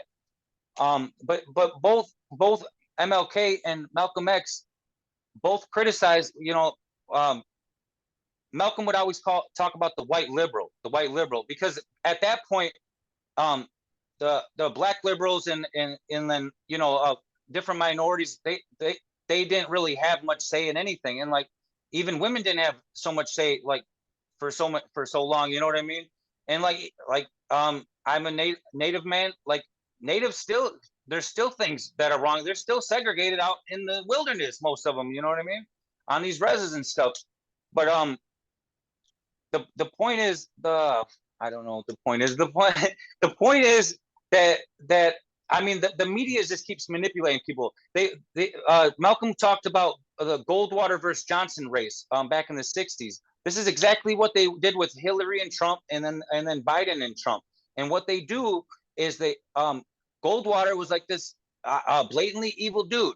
They put him out there so that makes the Democrat guy look halfway decent. So they did that with Clinton and Biden just to get them elected. You know, they always do that. It's all a big connection. You know, they're all playing this big game. And if you watch mainstream media and you're not critical about it and you're not thinking for yourself, you'll fall for it easily. I've done it. You've probably done it too. We've done it. You know what I mean? It's not too hard to fall for that trap. And then you think because certain people are pretending to fight for certain things that those are the good ones and the other ones are the bad ones. The only time I see something happening that's good usually from like a Democrat side is like maybe locally and sometimes statewide. You know, there are some things that I see some improvements. You know, and it's still like incremental changes. I'd like to see changes happen a lot quicker. You know what I mean? The Green Party, especially in Wisconsin, can't get any traction. They got sued by Democrats back in 2020 and other years in Wisconsin and other states just to keep them off the ballot, so they won't even get ballot access. You know, and it's just amazing. They sabotage their own party to make sure. You know, they did it with Bernie. I'm sure they did it with other things. They like Obama. He used Biden's connections to some of the more evil side to get people to vote for Obama just to make sure he got elected. You know, it's just the more you research and learn for yourself, like the truth, and talk to other people about it, and like go back and forth and see what they know, and you can come to a better understanding of what really happened and what's really happening. Well, none of us really know the whole truth. You know, there's like 9/11. There's the 2001 Patriot Act. So now they can watch in on us. The FBI could be right on our phones right now because they can legally do that now. You know, and Biden bragged about writing that. He didn't get credit for writing that in the end, but all through the 90s he was writing stuff like that and trying to get it pushed through. You know, and then there's the 94. Both parties, the 1996 Telecommunications Act opened up the 2001 Patriot Act. They all, and these are unanimous decisions if you go back and look at, but that's how it's set up to be. It's set up to be a surveillance state. Something that you talked about there about, you mentioned Abraham Lincoln and the Black experience with voting and just this whole idea of a democracy versus a republic. Before we talk about your mayoral race, I want to get this in and say that a lot of this, we have the benefit of living in this context. And this is not a defense of Abraham Lincoln, but it's easier for us to say this now because who's to say what a Black person felt in the 1860s on the cusp of slavery or the emancipation thereof? You know, we know that it wasn't completely just an abrupt change. And like you said, it's documented throughout the history. Brazil was the last country in the Americas to emancipate slavery in 1886. Cuba was the next one, 1888, Brazil, 1886, Cuba, and Puerto Rico was in 1873. So there were countries and areas after us that freed their slaves. But even if you read the 1963 book, they have an English and a Spanish version. The Spanish version is Biografía de un Cimarrón, Biography of a Runaway Slave. And it was actually co-authored. Esteban Montejo was the actual runaway slave. And his story was documented by a gentleman named Miguel Barnett. They were both Cuban. It was written in 1963, and it was a testimony. He recorded Esteban Montejo, the former slave, tell his story. And he said in this book, when we were released in 1886, we didn't know that slavery had ended. It's like things had never changed. It's like once we left the barracones, is what he called them, the sugar shacks, no one knew that slavery had ended. It's like we were still working for our former masters years after slavery ended. It was almost like a form of sharecropping in a way. And this is the story all over Latin America. all over the Caribbean. It's not just the United States. The same story that you're saying is the Black experience pretty much all over the Americas. The political disenfranchisement, the loss of connectedness between Black people in the Americas and the rest of the world, to the point where Black people see people in Cuba as, oh, that person can't understand me because they speak Spanish, because this person is so different from me, not realizing that they have very mutual experiences. It's the situation all over the Americas. It's not a US specific thing. That's the only thing I would say about that. Yeah, and part of like what you were saying, some of them didn't know they were free because like the media, there wasn't like media back then, so they weren't even told. And then you think their masters are going to tell them? They don't want them to know that. You know what I mean? They used to do they here they used a lot of Christianity to brainwash. They did a lot of things. You know, they would say, you know, if you try to run, you got this disorder. You know, and now we got to do this with you because you know you're trying to do stuff that you're mentally ill, and it's just so much brainwashing and gaslighting and it's just so much evil, you know, just so people won't run, you know. So yeah, you can't even blame people that didn't even run because you got to try to put yourself in their shoes with empathy, and it's so hard because you know we weren't there. Like I've been in jail though, where like I was pretty much the minority in jail, you know, and it was odd, but it was it woke me up because I was just book smart at that point. Basically, I learned to become street smart, not from just in jail, but outside of jail too, you know, and that helped me out a lot. And now I'm just learning. I'm learning about, like, you just taught me a bunch of things I didn't know. I'll probably watch this back a few times and like write stuff down and stuff because I don't even know all these things, you know. And I don't know a lot of things, but I learn quick, and then I try to research things quickly. But right now I'm trying to do the mayor thing, so then it's like I don't have time. I'm trying to learn about my own ancestors. My great uncle, he ended up getting shipped to Australia, Vincent Delaney, at just because he told somebody to sell his farm or something, and he spent the rest of his life in Australia. He was a pretty much a slave for like 5 years, and this was from Ireland.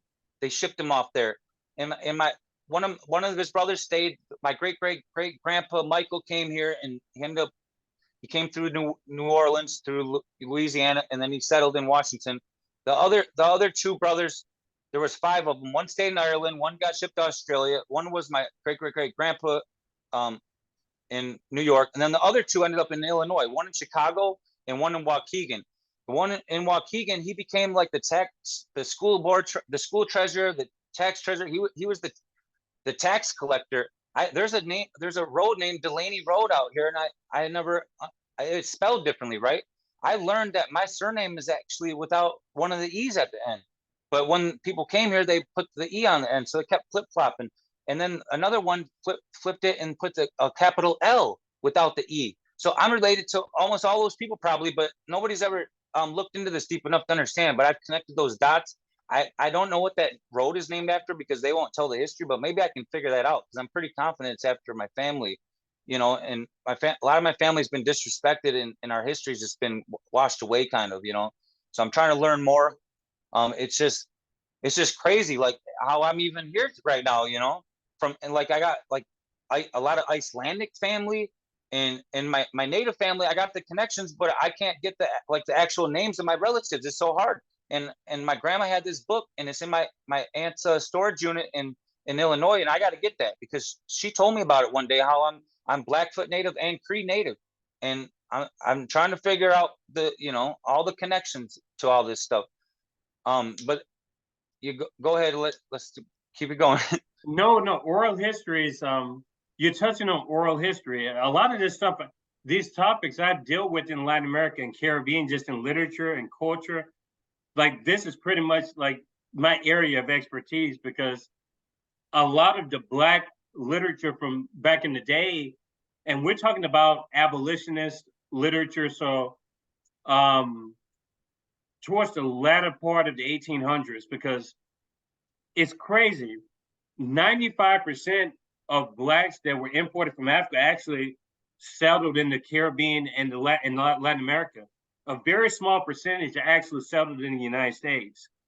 And do you know, out of all the literature in Latin America, guess how many slave testimonies and narratives we have written by actual slave?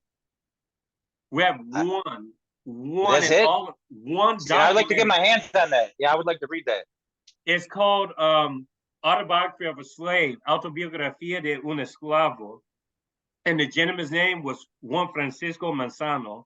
I have the original copy because I had to read it in my program. But that's what I'm saying. A lot of this stuff that you're saying is very much an American experience, and we have a global emphasis on this forum because it's a reflection of the local and the broader, the micro and the macro. It's not just, those people don't understand me. We really are a world together.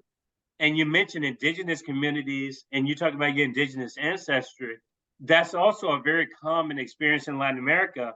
I'd make the argument going to Latin America and living in Latin America briefly that indigenous people are more isolated than Black people in Latin America because Black people have at least been incorporated in mainstream society in Latin America, whereas in Latin America, indigenous people, if you're not talking about the Andean regions like Ecuador, Chile, Venezuela, Colombia, but even then, Colombia has like 21% Black population in Colombia, one of the largest in Latin America. The indigenous people are very much certain countries they're incorporated more or less, depending on where you are. Peru, indigenous people may be incorporated more, but there's still a common basis. There's still a caste system. And the caste system is pretty much if you have some distant indigenous ancestry with primarily European ancestry, you're pretty much the upper class running the show. You have all the political representation, you have all the monetary money, you have all the resources. And if you're like indigenous connected with your community, you're living in the shanties or you're distant from the business centers. And this is very common in Quito, like the business centers of Latin America. Any major city, you talk about Bogota, Guayaquil, Montevideo, it doesn't matter where you go in Latin America, it's set up like this. The Blacks are pretty much separated, the indigenous people are separate. So it's no different really than here. You can go to any major city, the Black people live here, the white people live here, the Latin people live here. It's the same shit. It's just a different code. The redlining. Yeah, the redlining. It's pretty much a form of redlining, but it's just it's hard to explain, but it goes into urban planning. It goes into all of this stuff that we've been talking about more or less, but it's hard to connect those dots. But that's basically what it is. It's just in another setting. Yeah. And I know you have that probably in Kenosha. You have that too. Oh yeah. You can tell these signifiers and markers of separation and people living basically their own lives. You're in it together, but you're living totally separately. But you're supposed to be a community, but it's a very segregated type community. And it's a lot. It has a lot to do with wealth.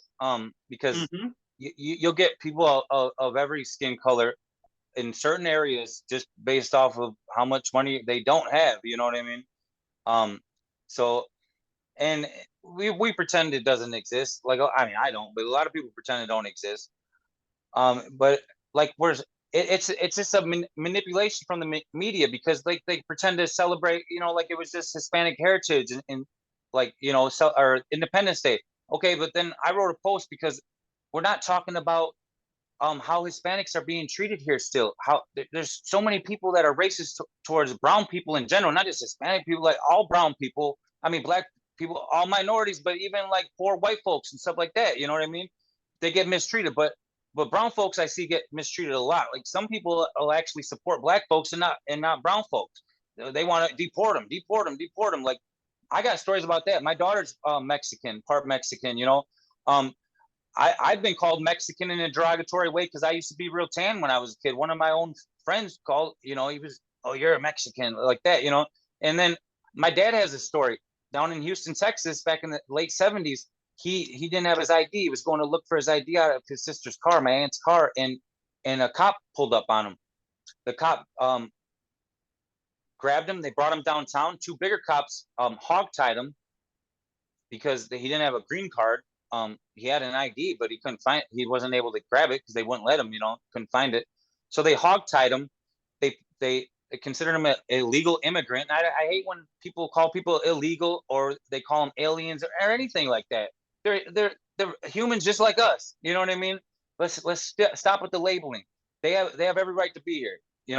I mean, at least most of them. Like maybe some of these cartels and stuff, that's different, but that's another conversation. But yeah, my own father was working on a pea farm in Houston as a slave for 3 weeks before my aunt was able to come and get him out of there. And so he was an illegal immigrant, even though he's not, he's native and white, So it was weird. It was weird. I filmed him. I finally got the whole story out of him just the other day. Because it's probably hard to talk about certain things, But just growing up, like so many people, and even online, I deal with it all the time. I get death threats and all kinds of stuff nowadays. But and people take like the rapper Tom McDonald, like he's gonna do something like kill me or something. I don't know what has been going on, but these people are strange. Some people are okay with certain immigrants coming, like if they got visas and they stay for 10 months, we're treating them good down in Florida because we give them $16 an hour, which isn't a living wage. And then they get to go back, and it's like having all this money now because now they're back there. That's not like that. There's maybe a little bit of truth to some of that, but that's not the whole story at all. People don't understand what's happening to all these people right in Chicago. Last time I checked, there was 2,000 immigrants there right outside the Chicago police station with nothing and nowhere to go. So certain cities and certain states will let the immigrants come, but what have they got in place to help them? Like just bringing them there. Now they're just there, and it's just like when slavery ended, Black folks tended to go, from my knowledge, they tended to go to cities to look for work and look for life, so they all ended up in certain areas, and then it really just made ghettos and stuff like that. And I mean, my fiance, she's Jewish, so there's history there too that I learned a lot more just by being with her. She taught me all stuff about Jew, like you learn a little bit about Jewish stuff, growing up in school, but they really could teach a lot more about all of these cultures and all the history and the truth, because the truth doesn't get told very often in the curriculum, but yeah, there's these ghettos, and these ghettos still exist. Some people call it different names and stuff, call it the hood, call it this, that. It's like it's pretty much in every city. Maybe in certain small towns that don't exist. I don't know. But They exist. yeah, they exist. Because there's socioeconomic inequalities. So whenever you have class disparities, there's going to be neighborhood disparities. There's going to be housing inequities. Like innately, there's going to be the situation because the way it's set up, the way the system is set up, the economic system. I want to dedicate the last part of this interview towards your mayoral campaign, so people, the residents of Kenosha, understand what your platform is about. I know you said that you're still in development when it comes to your website. My suggestion to you would be to register at ballotpedia.org. Ballotpedia.org I always promote on the forum because, especially for people who are running for public office, it's a way for people to get an introduction to your views. They have a questionnaire on there, and it's a great way to set up your profile, and I think in ways enhance your profile, because at the very least you would show up more in search engines, because that's a big site when it comes to anybody run for public office. Ballotpedia.org.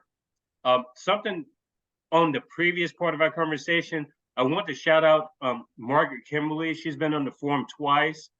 And we talked about some of the presidents, how racist they've been, the inequities towards certain groups of people. If you read Margaret Kimberly's Black Prejudicial Black America and the Presidents, she documents how every president has had racist policies. No one's really any better than the other. So I suggest people take a look into that book, Prejudicial Black America and the Presidents. Episode 4, Margaret Kimberly goes into detail, and we kind of talk about that towards the last part of our conversation. But what would be 3 priorities towards the city itself, Kenosha, Wisconsin, if someone were to ask you, I guess a resident had a chance to ask you, Mr. Delaney, what would you do to help improve the conditions of the city? What would be 3 top priorities?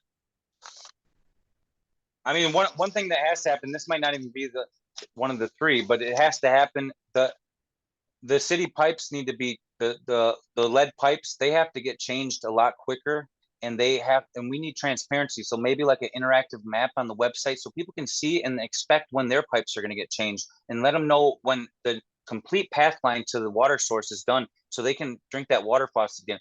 I'm working on getting a water test kit so I can show people about the lead. I worked for the water utility company, but I was landscaper.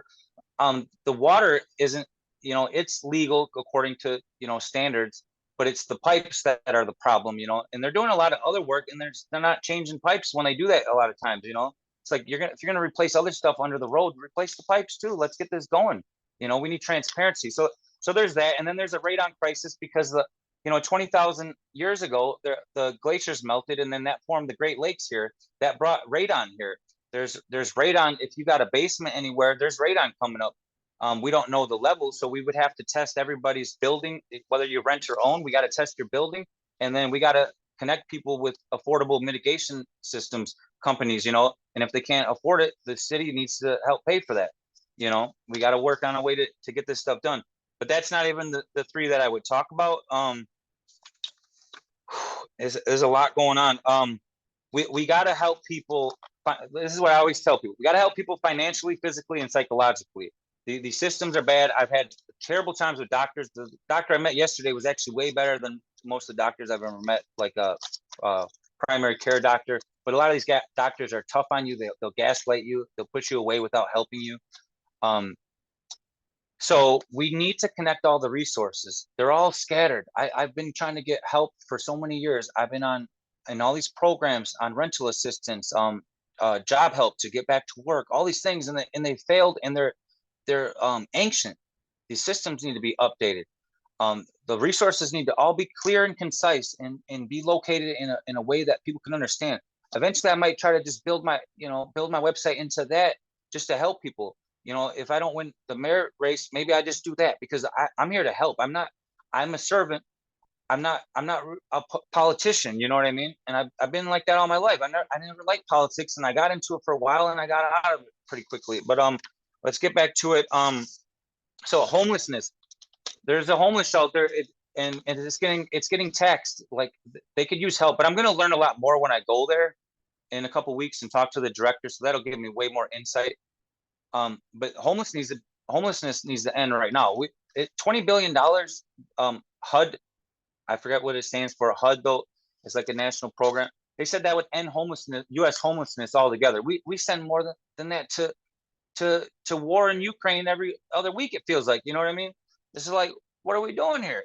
And then poverty. There's 61. I think it's 61% of people are living paycheck to paycheck, according to sources, in the whole country. So that means it's probably like that here too. We got to help people with no more struggling. No, we got to help them get out of debt. But as I go, I'm going to listen, and I'm going to learn plans to get to that point. But my goal is to get anybody that wants to own a home and land, get to them to that point. Now, if I'm the mayor, it might not be in my first term, but we will make progress. I promise that. And some people will get to that point, but it's going to take time. It might take decades. If I'm still here and around, but that's got to be the goal, because, like Malcolm said, freedom, you cannot have, and maybe it was MLK, you cannot have freedom without land. Like, you need your own land. Everyone deserves their own land. Why wouldn't they? It's just odd that we don't. It's not odd, but so we're going to work towards home ownership, but in the meantime, we need true, safe, affordable housing.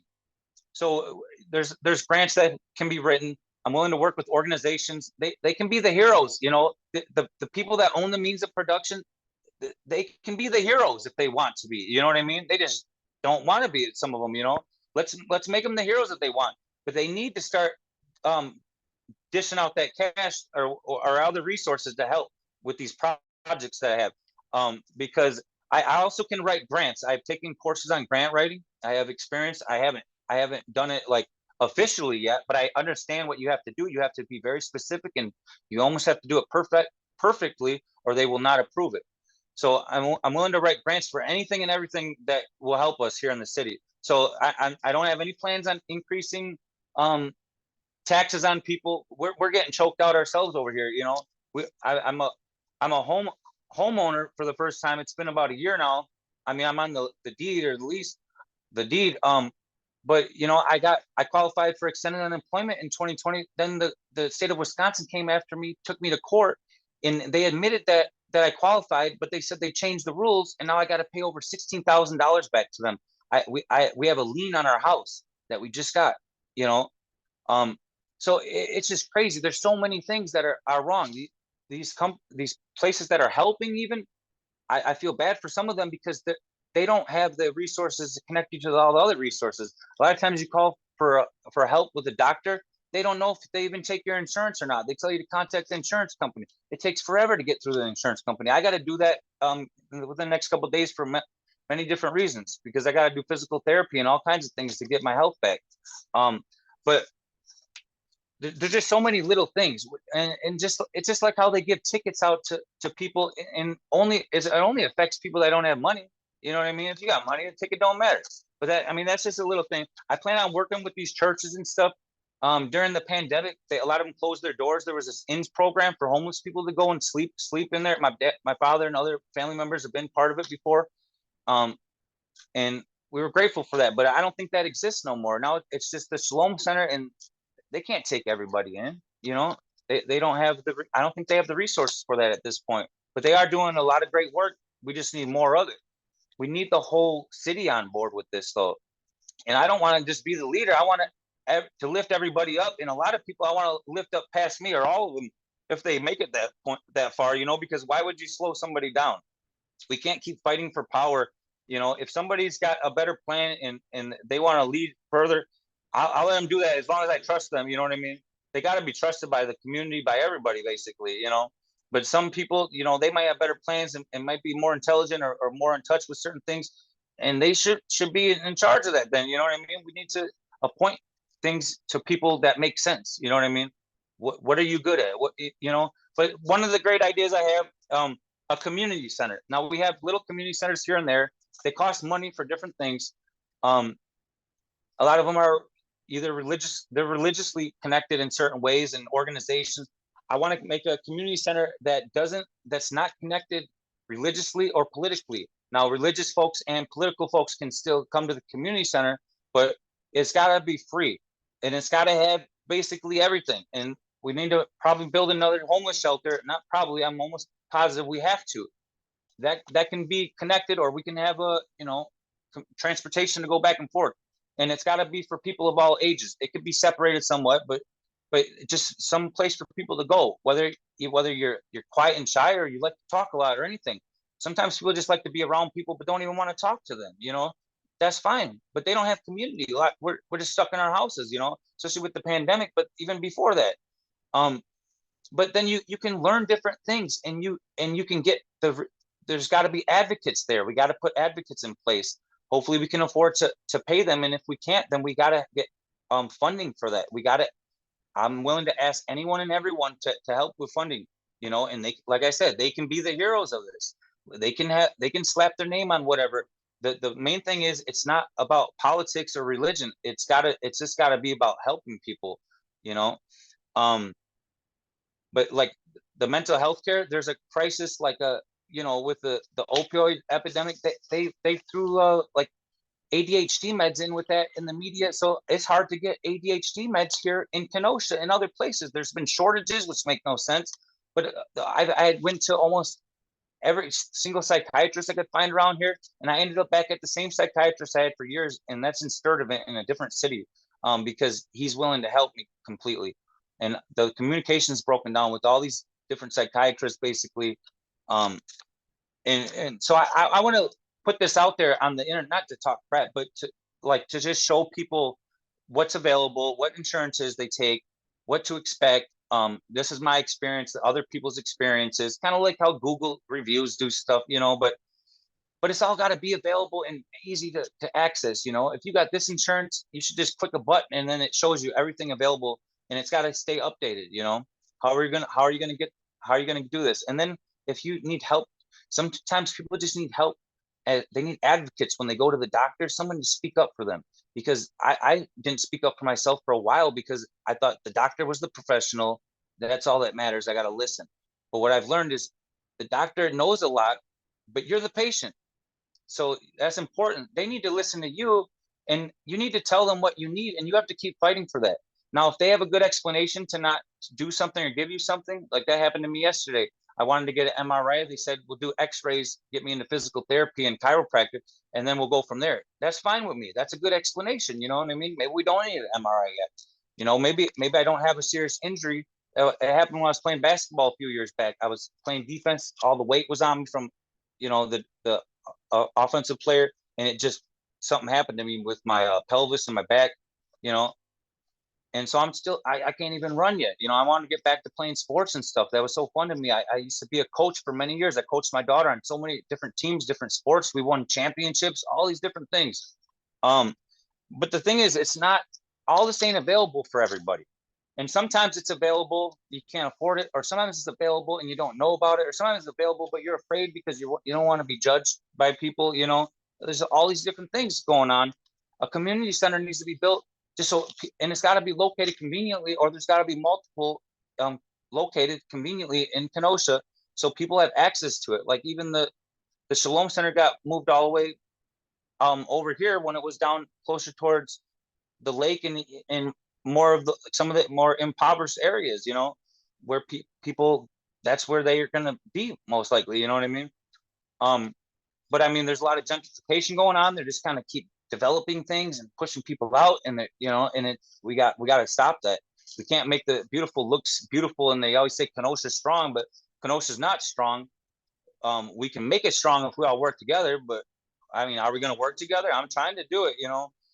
But like the community, like a lot of the community center ideas and stuff, I got a lot of it written down. But I'm also looking at what other communities are doing in other places around the whole world, and trying to understand what we can realistically do. A lot of this will cost money. They did get Uline out in Pleasant Prairie, the headquarters. I don't know if you know about Uline. It's like a shipping company or Oh something yeah, like yeah, that. yeah. I know about Uline. Yeah, I use them. They're they partnered with the city. They're both putting $3 million each into it, and they're trying to help some of the community, and they're considering tiny houses because there's veterans in Racine that got this tiny house community, but it's only temporary, so they don't own it. But they're mentioning it, but like the mayor mentioned it, but he didn't go into detail, and he didn't even say if we were going to do that. So we don't even know what that money will eventually get spent on, and that's not even that much money if you think about it. There's so much more money that can be used to help. Um, let's see what else we got here. Um, I was like gonna the ask, environment. Oh, go ahead. no, I was gonna What? ask you, this may be a silly question, but is there a political affiliation attached to this mayor position? How does that work? Is this a nonpartisan, or is this automatically you have to identify? Okay. Well, the current mayor is a Democrat, but the majority of people, or not the majority, everybody marked NA on their forms. So, but that's not true. But they're all marking that, and then Corey marked independent, which he's not independent. He's just lukewarm in the middle, trying to play both sides. I mean, that's my viewpoint, but I'm pretty confident that's a fact. Um, anyways, David Bagala, I'm pretty sure is a Republican.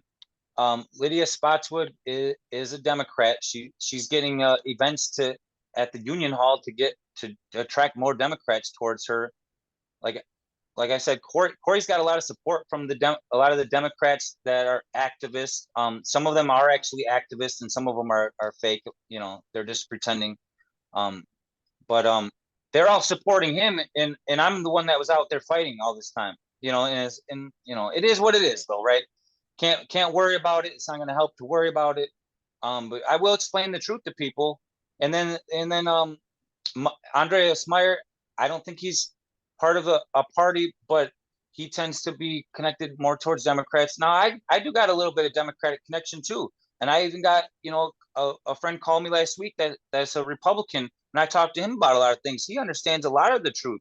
You know, he had a little couple things that were a little out there, but for the most part, I'm just learning that you got to get to know people.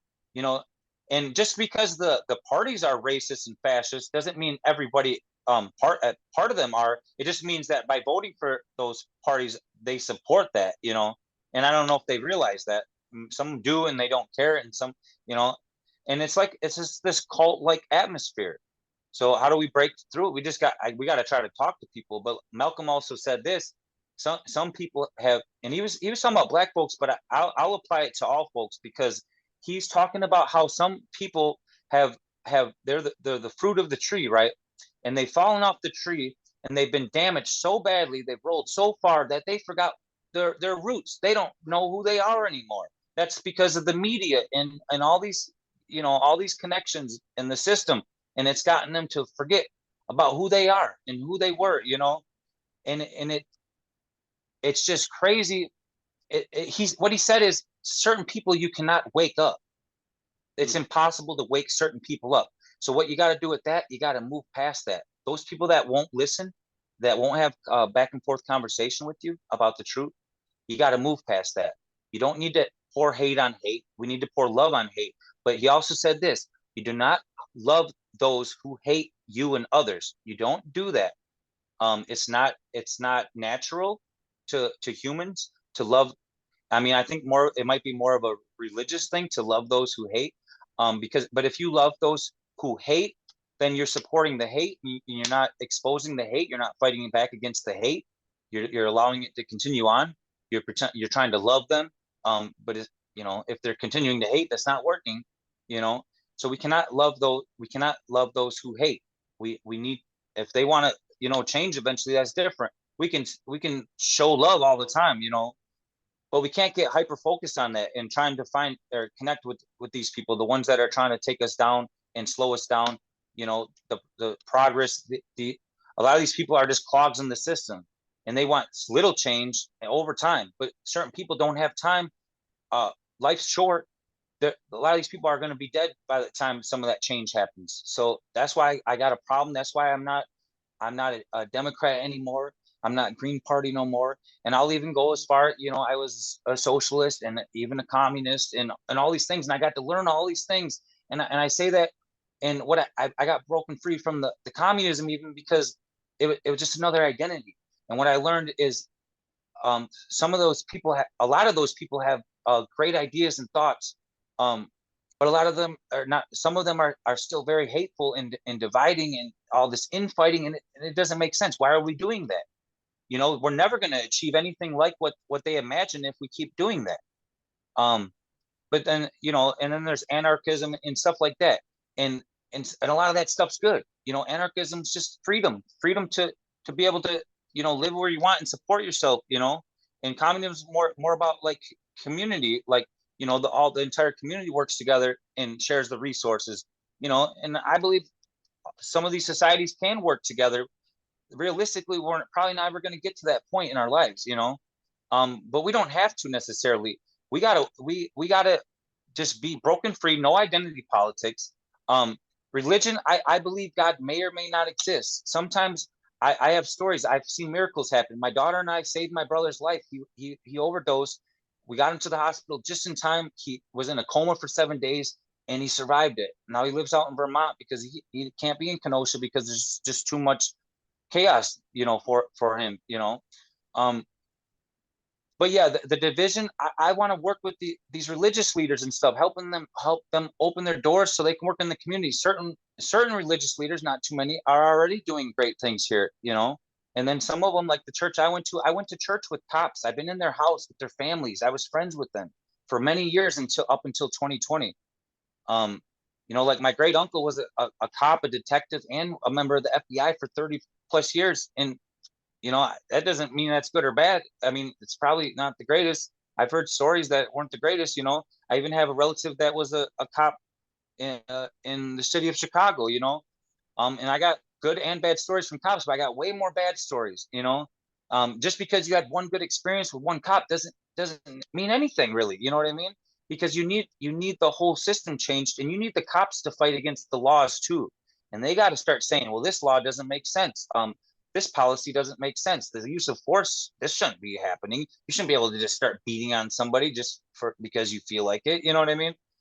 So we got to get them on our side too. But it almost feels like an impossible feat. Like, I sat out here for years yelling F the police, F-12, and I mean, I still feel that way, but I want to change it. I don't want to keep yelling that. I want to get united. And that's why I feel like I'm the best candidate, because I have the whole, not the whole, but I have a lot of the experience necessarily. I have the leadership. I'm proven. I've had the jobs. I worked in a union. I worked for the city. I worked for the college. I worked, and all these jobs that I've had. I got to see things, but then I've also been out here. I've been homeless. I've been beaten in jail. I've been a victim of police brutality. Um, I have 4 college degrees. You know what I mean? I'm well educated. I understand the education part of it. But I also understand the street part of it. Some of the political game part of it, I don't understand completely, and I'm learning. But I don't necessarily want to be a part of that completely. I want to be a part of the part that I need to be a part of to change the community. You know what I mean? I don't want to be part of some old fashioned, fake show that they put on. I want to change that show. Let's make it a new show, and it's all about helping people only. You know, that's what we got to work towards. I reached out to the chief of police, and he didn't reply back to me. He did say he got an email that was forwarded to him. I wanted to do a ride along today. He said, I don't know if you can do the ride along based on your criminal history. I'll have to look into that. But he did give me his personal email, and then he gave me the same phone number I already have for him, the one that he didn't respond to. But he's not the same chief of police that was in charge when I got shot. So there might be he might be different, but so far there's no transparency or accountability. So why would we think he's different? He's gonna have to prove that, and it has to come by connections. Now he said he's been in contact with a certain leader in Kenosha who I don't consider a leader, and it's just a game. You know what I mean? Because that person's connected to a political party and pretends not to be most of the time. I'm not connected to nothing. And I did say that to him, and he kind of laughed. He's like, well, you are running for mayor. Like, yeah, I am, because I want to change things. You know what I mean? But if we can't work with them, and they can't communicate with the people that want to fix this, and community members, there's no hope. There's gonna be another 2020 eventually. It's just gonna, and there's all kinds of things happening where people don't even say nothing. Little things happen, then bigger things happen. It doesn't get recorded, or it does, and that gets, get destructed. The film gets destroyed. You can't find certain things. I was going to talk about. I had a question about something you just said. We've talked about it a lot on the forum, but I want to get your personal views on this topic of policing, because if this is episode 60, but a lot of the stuff we've discussed, we've gone pretty into detail with in previous episodes. But I want to get your view on policing in particular, considering your backstory. How would that be a struggle for you if you became the mayor of Kenosha, considering your history with the police in the same city? And what's your overall view of policing? And what would you do? Would you want to change the way policing is done? And how do you go about doing that? Well, so I met with the firefighters union, and I mentioned possibly defunding the police to a degree, to help support them and others more in the community that are actually doing right. You know what I mean? But for the policing, like I said, I'm trying to do a ride along, but I'm also committed to 4 hours every quarter, so 4 times a year for 4 hours to do a ride along, and see what their struggles are, and what they're up to, but not just policing, the firefighters, the teachers, doctors, anyone that would help me to see more into is what I want to do. I don't want to just go around to events and take pictures with people and shake hands. I want to be out there fixing these issues. We got to keep moving. We're running out of time, and I keep telling that to people. We're literally running out of time. Our lives will be here and gone before they know it. We could just die right now. We could just boom. You know what I mean? For policing, I have a lot of ideas. I'm still working on forming the whole plan, because so many people have had so many ideas from different cities, and I mean, what we have to do, it's just that accountability and transparency have to start from day one. So somehow we got to figure out how we're going to do that. How are they going to become more transparent and accountable?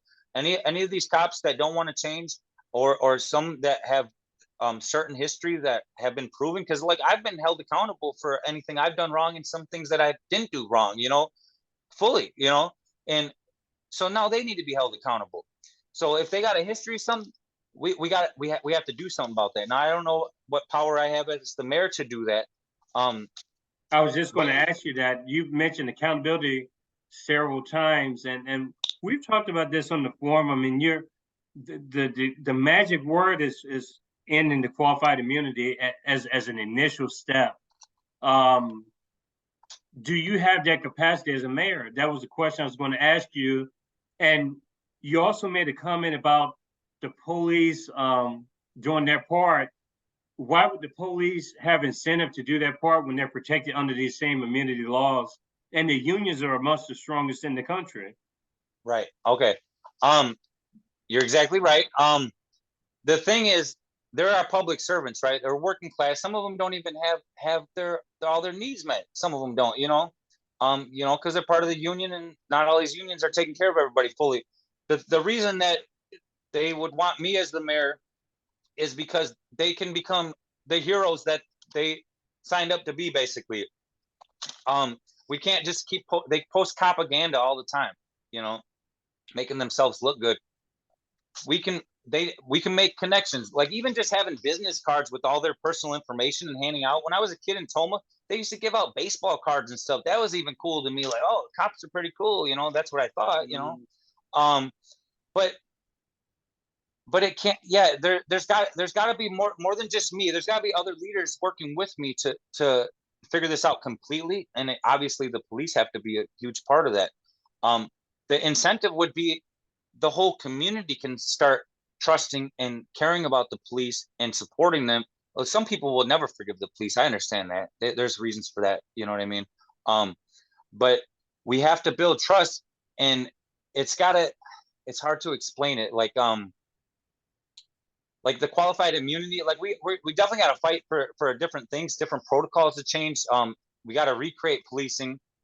It, you know, they keep buying certain vehicles and stuff like that. But I do have some incentives, just like with the environment part. But the police can be the heroes for more than just the people that they're protecting. You know what I mean? They're supposed to be protecting all of us, right? Protect and serve public servants, but they really a lot of times they'll just drive around communities knowing that they'll find something wrong to target people, you know what I mean? And or they'll just be posted up parked somewhere all day or most of the day not doing anything. We're wasting resources. We're wasting time. I'm not trying to say we're going to fire all these people, but certain ones might have to go, or if I can't fire them, I can help push for that. But they got to start being held accountable by apologies for certain things.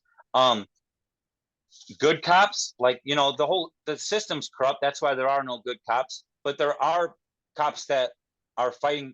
They do good stuff, and they're not like the other cops. They need to have a safe way to get these bad cops outed, out of the department. You know what I mean?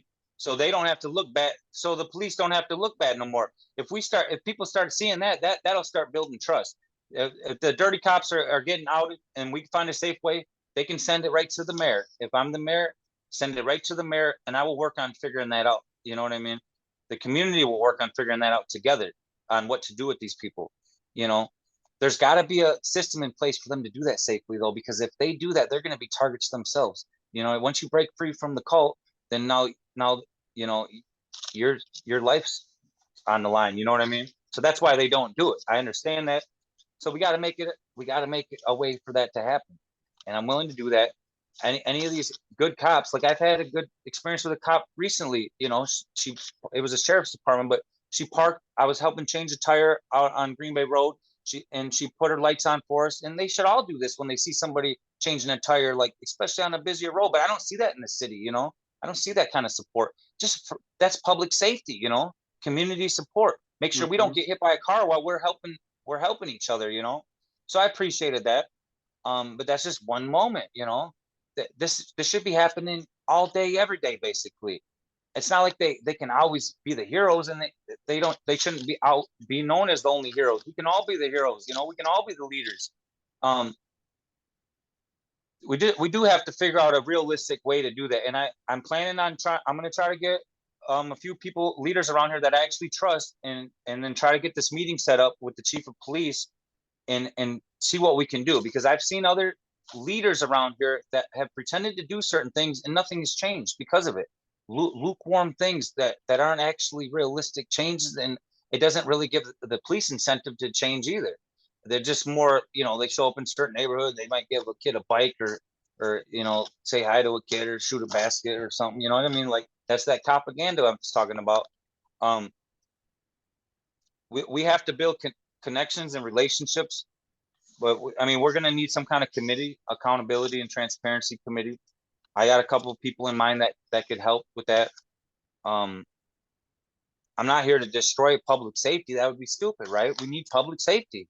That's why every candidate's all talking about public safety. You know, Are you are you concerned that the other candidates will use your sort of language against you though? Because I know, especially when the whole Black Lives Matter movement was at its peak, not the peak as far as the potential to do great things as an organization.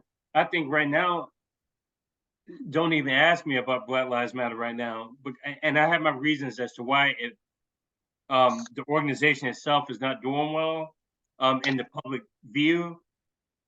I have my own theories behind that, but I think the writing's kind of on the wall with these NGOs, and when they get co-opted by certain institutions, moneyed interest, and you see the platform and the agenda changing a lot more, and that kind of happened with Black Lives Matter, I think, because I think with Ferguson, for instance, if you were to ask most white people about Black Lives Matter, they were clueless. And I just use white people for an example. Um, Somehow, with 2020, with the 2020 election, we've talked about this a couple of times on the forum. There was this groundswell of support for Black Lives Matter. All of a sudden, came out of thin air, it seemed, and I was always skeptic. I always believed it was politically motivated. Not saying that the will of the people wasn't positive, but I think it was really for another agenda. I mean, you had the virus; it was rampant at that point.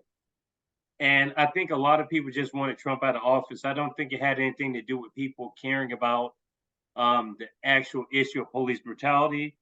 If people really cared about the issue of brutality, laws would have been pretty much changed. Um, you can't even get the ruling class to agree on ending qualified immunity as just an initial handshake, I guess is what you would call it, an initial contract to show that you want to hold police accountable. You've said that so many times, accountability, and we've said that on the forum too. But you can't even get the blue team that claims to be pro Black people, pro whoever they are, pro immigrants.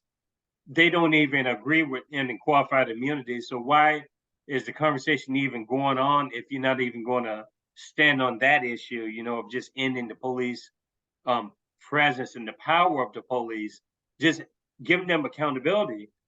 I mean, they have all the power now, judicially and everything else, because I mean, we can say accountability all day long, but there's nothing that's going to derail these police unions and their power, because there's no protocol in place for right. that to happen. Yeah. And I don't know if that's a local thing or state level. I don't know what that entails, but I don't see that changing in the foreseeable future. Yeah, what they do with these movements, and I circulate a meme a lot. Well, I was for many years. I'm pretty sure it was many years. And it's like this meme, and it's like it's a Democratic Party, and it's like the Slayer of Death, and they go around slaying all these movements, you know. And a lot of them they started, and a lot of them they ended just as quick as they needed to, because they use it for the political race or for this reason or that reason, you know. And there's a history of it. If you do enough research, anybody that can do this research and they can find out about these movements and how they came and they left. Even the Me Too movement, you know, for like, you know, women as victims, that ended as soon as like Biden started getting prominent, because all of a sudden we were talking about Biden and his history, you know, with what he was up to. And then all of a sudden, no Me Too movement no more. But this goes back to all kinds of movements, all for decades. And, you know, and I'm not blaming them all, Democrats, for everything. Obviously, like the Republicans, they tend to be more blatantly evil. Like not all of them, but the party, you know, locally, they fight for weird things. They try to get stuff shut down. So then the Democrats will fight back by fighting for reform or little change here, little change that. But barely anything ever changes. You know, it's like they're playing this game together, back and forth, just yelling at each other. You're the bad guy. No, you're the bad guy. And we're out here looking at it from an independent view, seeing that they're both the bad guys. You know, not all the people are, but if they keep voting for evil, that's evil.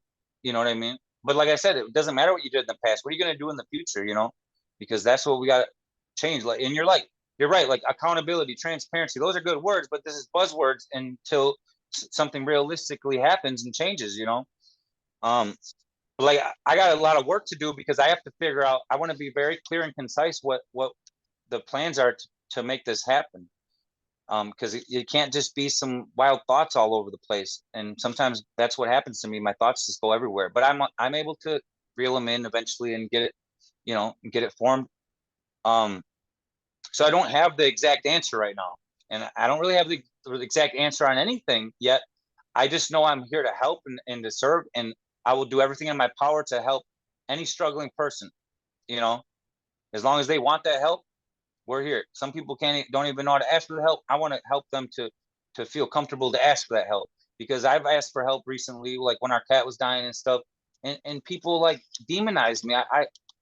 They just say, I don't even know exactly what they were saying, but they just try to shut you down as soon as you ask for help.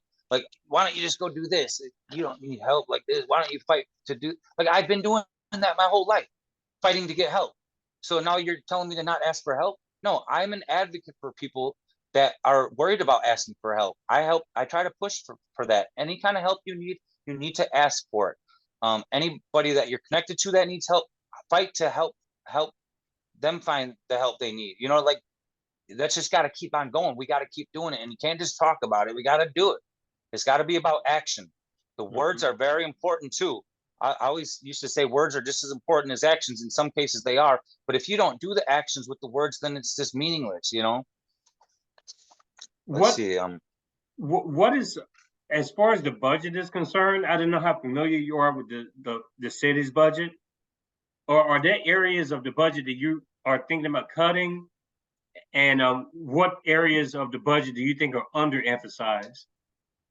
Right now, I'm having trouble finding the details on the budget. I don't know if that's on purpose or not. There is like a year, I think it's a yearly like finance meeting or something next month I plan on being at, or no, it's in November, to learn more. But I got to dig deeper to understand what we're gonna do, because yeah, exactly. We're gonna have to, you know, the budget's gonna go up here and go down here, and then certain things are gonna appear that never appeared before, and some things might just disappear. It doesn't mean like all these people are going to lose their jobs. They just might have different jobs. We're going to have to change it up.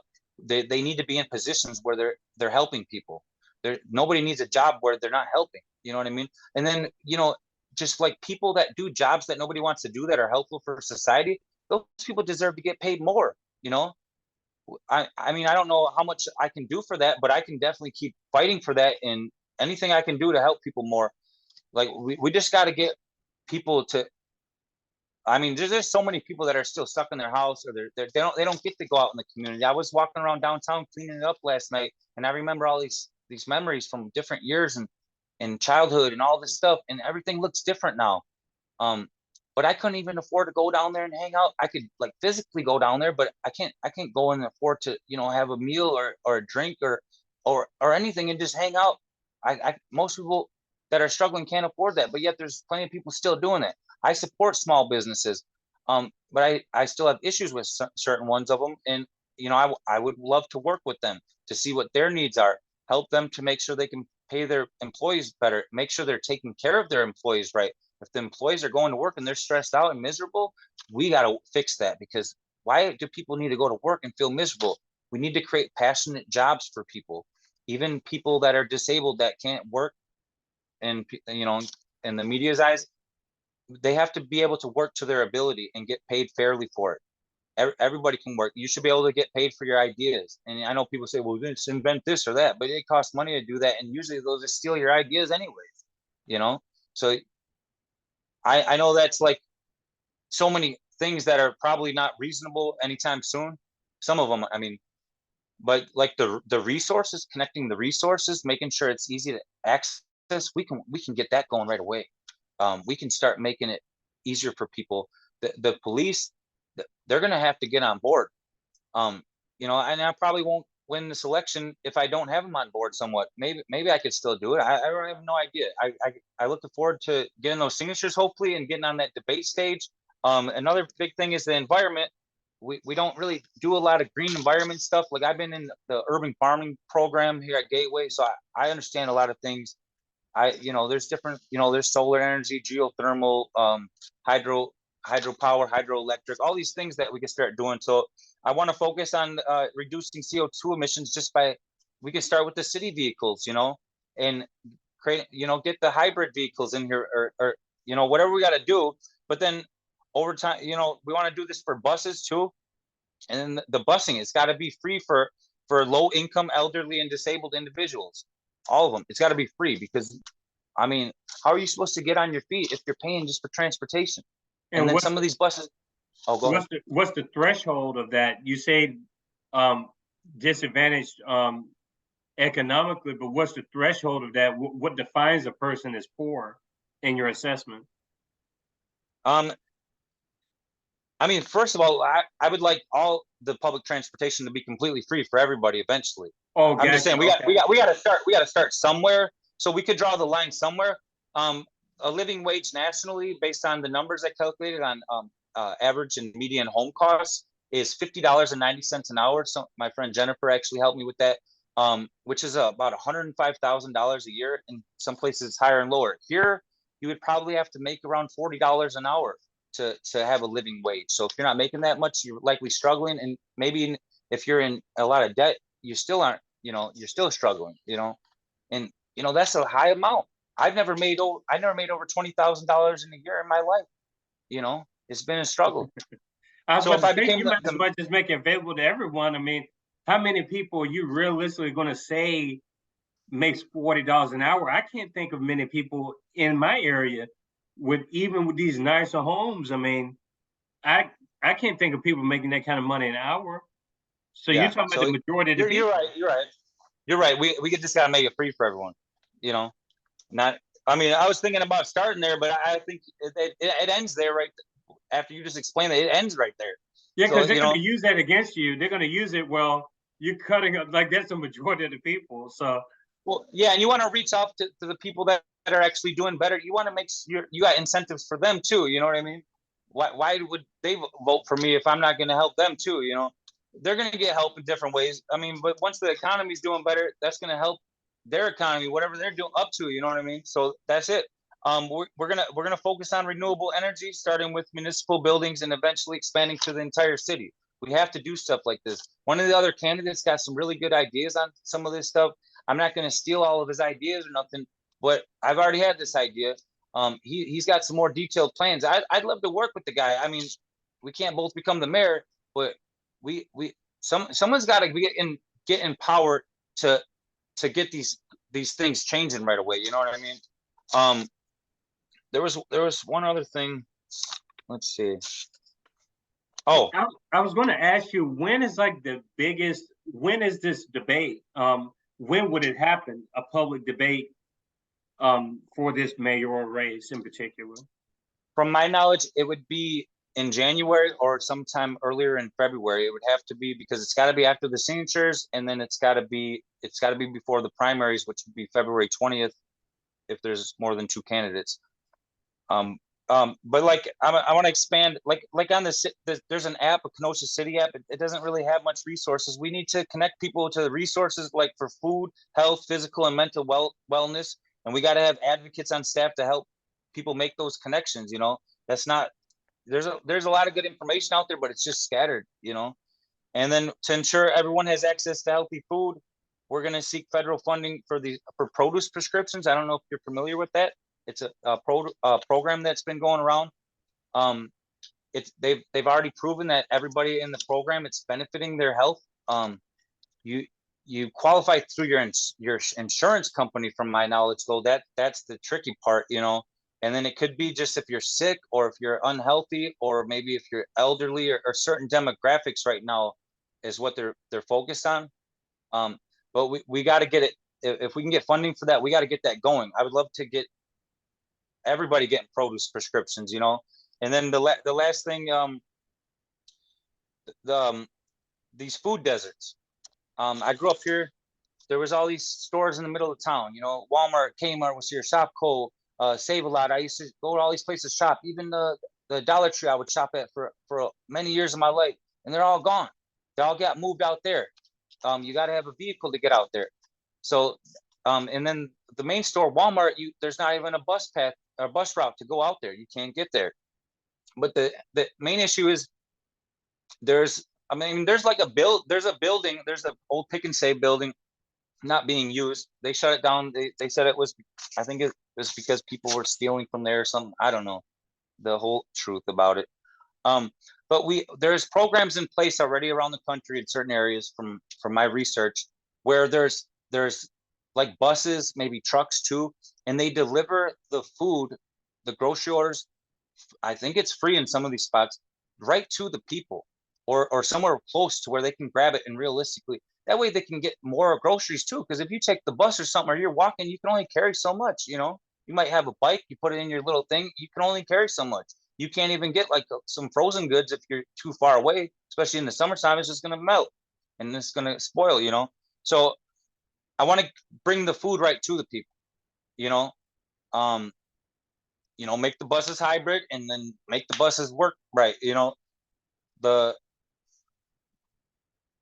The thing is we're going to need a lot of support for this to make it happen, but we can definitely budget for some of it. We can definitely write grants, and we can definitely try to get these organizations to partner with us. And like I said, they can be the heroes if they want, be part of the hero process.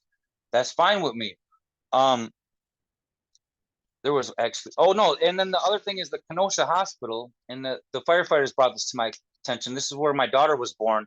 They closed down like the whole hospital basically. There's just tiny little services left.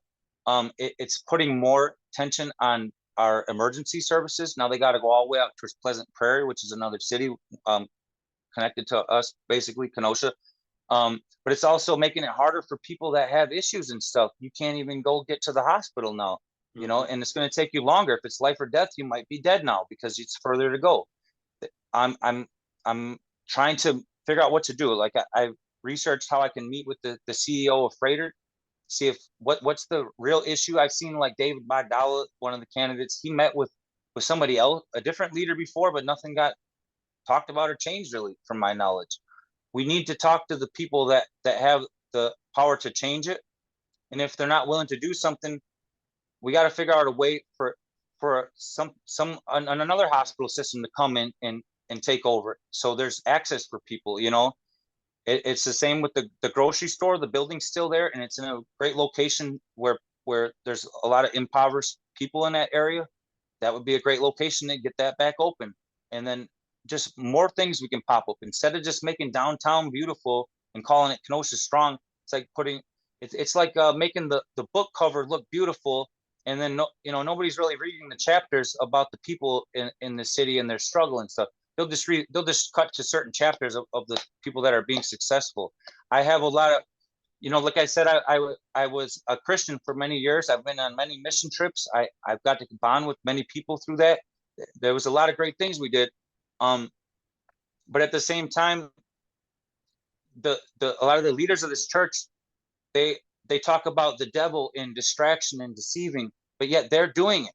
They're Mhm. distracting, they're deceiving, they're making you cry, they're bringing the band out on the stage, so you empty your pockets, and a lot of them are living in nice houses, you know, um, and it's like we gotta start opening up about all this. Like I don't necessarily believe in Christianity, but I believe in being being a servant like Jesus, or at least how Jesus is described in the Bible. I do believe in that. There's a lot of things in the Bible, like there's a lot of homophobia and sexism, or yeah, sexism, and different things, and those things don't really get discussed. I've been in a lot of church groups and all these things. It's like I don't even know if they would allow me back in the church to speak. They probably won't, just because I'm not part of the group no more. I ain't in the connection no more. But I'm not. I don't hate all these people. I'll work with any non-religious or religious people of any faith. I do have faith somewhat, but I just am realistic. God may or may not exist, and I do that based on both of my brothers. My brother had a miracle. Me and my daughter helped save him, and he came out of that coma. And my other brother got destroyed, and while his friend got decapitated and he broke every bone in his body. Everything doesn't happen for a reason. Some things do and some things don't, is what I've learned. And we got to be realistic and honest about these things. Nobody knows if God exists. When I took my spiritual gift test in church, they said I had the gift of prophecy and faith. I don't think I have the gift of prophecy. I just think I'm paying attention, and I'm aware of things. So sometimes I see things that are going to happen ahead of time, but that doesn't mean I'm a prophet. Maybe you could call it that, but I won't call myself a prophet. And then faith, it just means that I have faith that there's hope for people, that there's change. And my daughter's name is Faith. I named her, after my faith. Well, other things too, but it's like I just hope there's something out there for after we go. I hope there is, for people, especially the people that just suffered their part of their life or all their lives. I just hope there's something out there, but we don't know. We don't know. And I like to hear people's stories about how miracles happen and God exists in that. But I also want them to tell me the other stories about how God is evil and God did this. If God is almighty, a lot of them say, if God's almighty, he's got all the power. I mean, but they use the devil as a cop out, you know, Mhm. well, the devil this, the devil that. But it's like, no, if God's almighty, then God doesn't, the devil can't affect God, you know? So I would love to be able to preach just based off of no religion. You know what I mean? Like, I don't want no identity. I don't. I used to have this word stuck in my head for many years when I was a little kid, and it was just the word nothing. And now it's starting to connect back to me. Like, you and a couple others helped me to just break free completely from the identity politics. I broke free from the religion in 2020. A lot of people separated. Some people still tried to reach out, and those were caring people. But I broke free because you guys, from politically completely, because some people were just turning me off, but then I realized I wasn't thinking freely completely. I was kind of trying to just find where I fit in these groups or that group, and it's divisive. And even when people hear the word communism, and even socialism in a lot of cases, because like Hitler used that word and stuff like that to trick people, it turns them off and it freaks them out. And a lot of them won't even do the research to understand what those things mean. So let's not use those words. We can still talk about them, of course. And a lot of those people are good people that are socialists and communists and anarchists, but using those words alienates the ordinary person. I think it's 54% of Americans, Americans have a literacy level of fifth grade or lower, and one in Mhm. five is illiterate. And I don't think people really know that. And just with these teachers here, they're being like, they just had an increase in pay, 4% for Kenosha teachers, because Republicans are fighting against it, but there's more to it than that. But Racine and Milwaukee, the next two counties over, got an 8% increase. So that's gonna put more stress on them. And a lot of these teachers, they give from their own pocket to make sure things happen. Growing up, like certain field trips, I guarantee you some of those teachers helped pay for some of those field trips for me. And I used to have to go home and beg for money for field trips. Or at one time I got on the football team for a couple of years in middle school because I begged to be on the team. But we didn't have the money for it. It's not that my mom didn't want to help. It's just because she really couldn't do it, so she didn't really know what to tell me. But she always put food on the table. And I've had issues with all my family members here and there. Most of us have. Um, but I mean, it's a lot. It's a lot. I was gonna ask you, Randy. We have to wrap it up because my son's actually he stayed home today because he's not feeling the best, and I got Okay. to go get my daughter relatively soon from school. But I was going to ask you, do you have any like message or final words for my audience? I know you say you haven't developed your website like fully yet, but I'll supply the links and everything at the end of the episode description, whatever you want me to supply at the end of it. But is there like a message that you want to send to my audience, and in case an audience member had a question or a comment, and you were available to answer that question, what's the easiest way to contact you? Randy J for mayor at gmail.com. I hope that's what it is. Yeah, I think Randy so. J. Yeah. Randy J. I mean, there's other ways to contact me. You go on my Facebook mayor page, you can get my phone number and anything. You can text me, call me even. Probably text if you don't know me, just to let me know about, what's going, who you are and what your question or what you want to talk about. But my message for people is to be skeptical, challenge anything you don't understand and learn. And you got to learn anything that you don't know about before speaking on it. Don't go around speaking on things you don't know about, and don't go and get in battles with people when you don't know about things.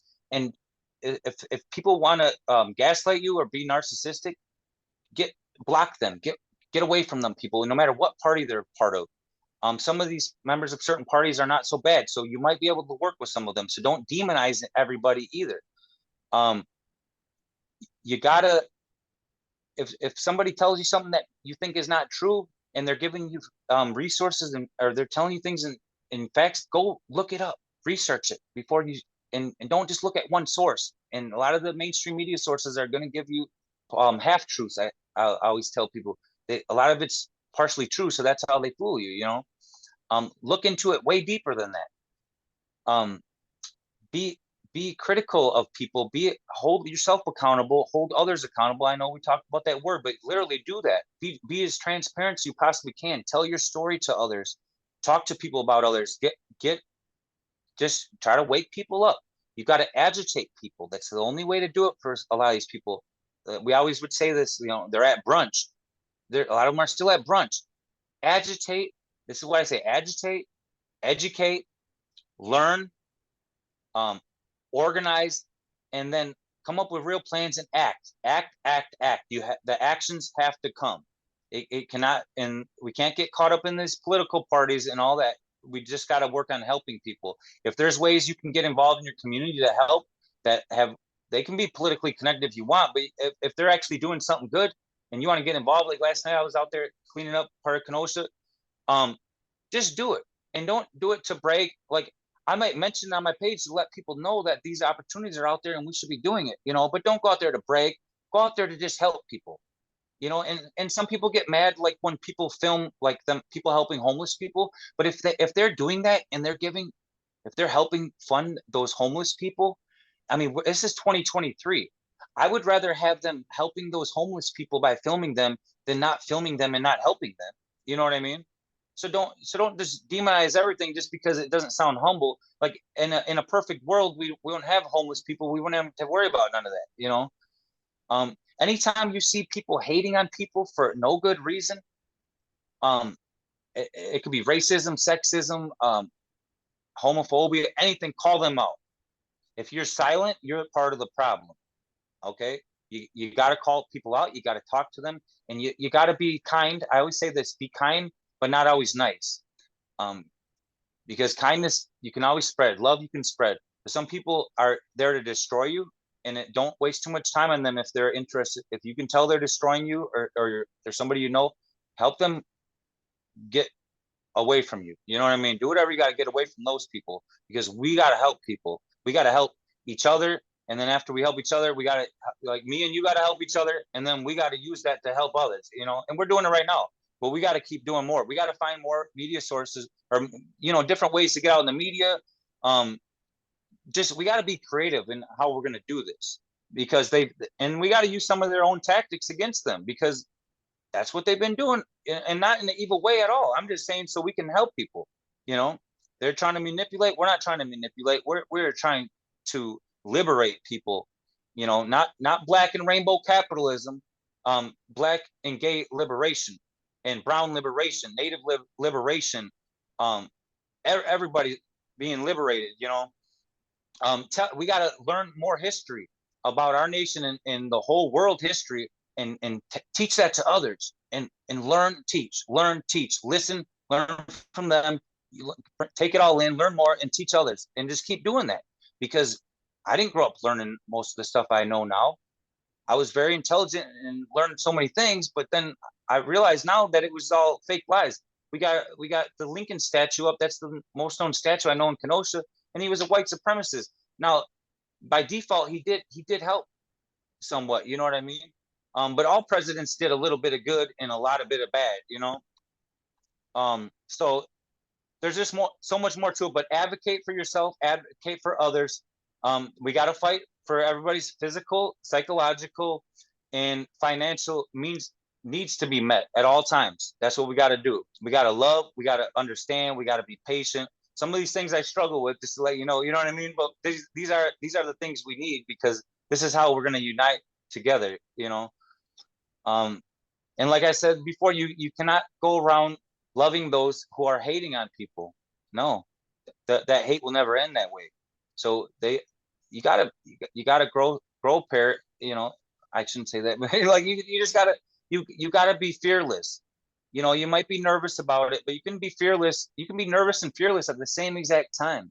You know, be fearless, fight for people, stand up for people. You see somebody getting attacked in your community, whether it's online or in person, you fight for them people.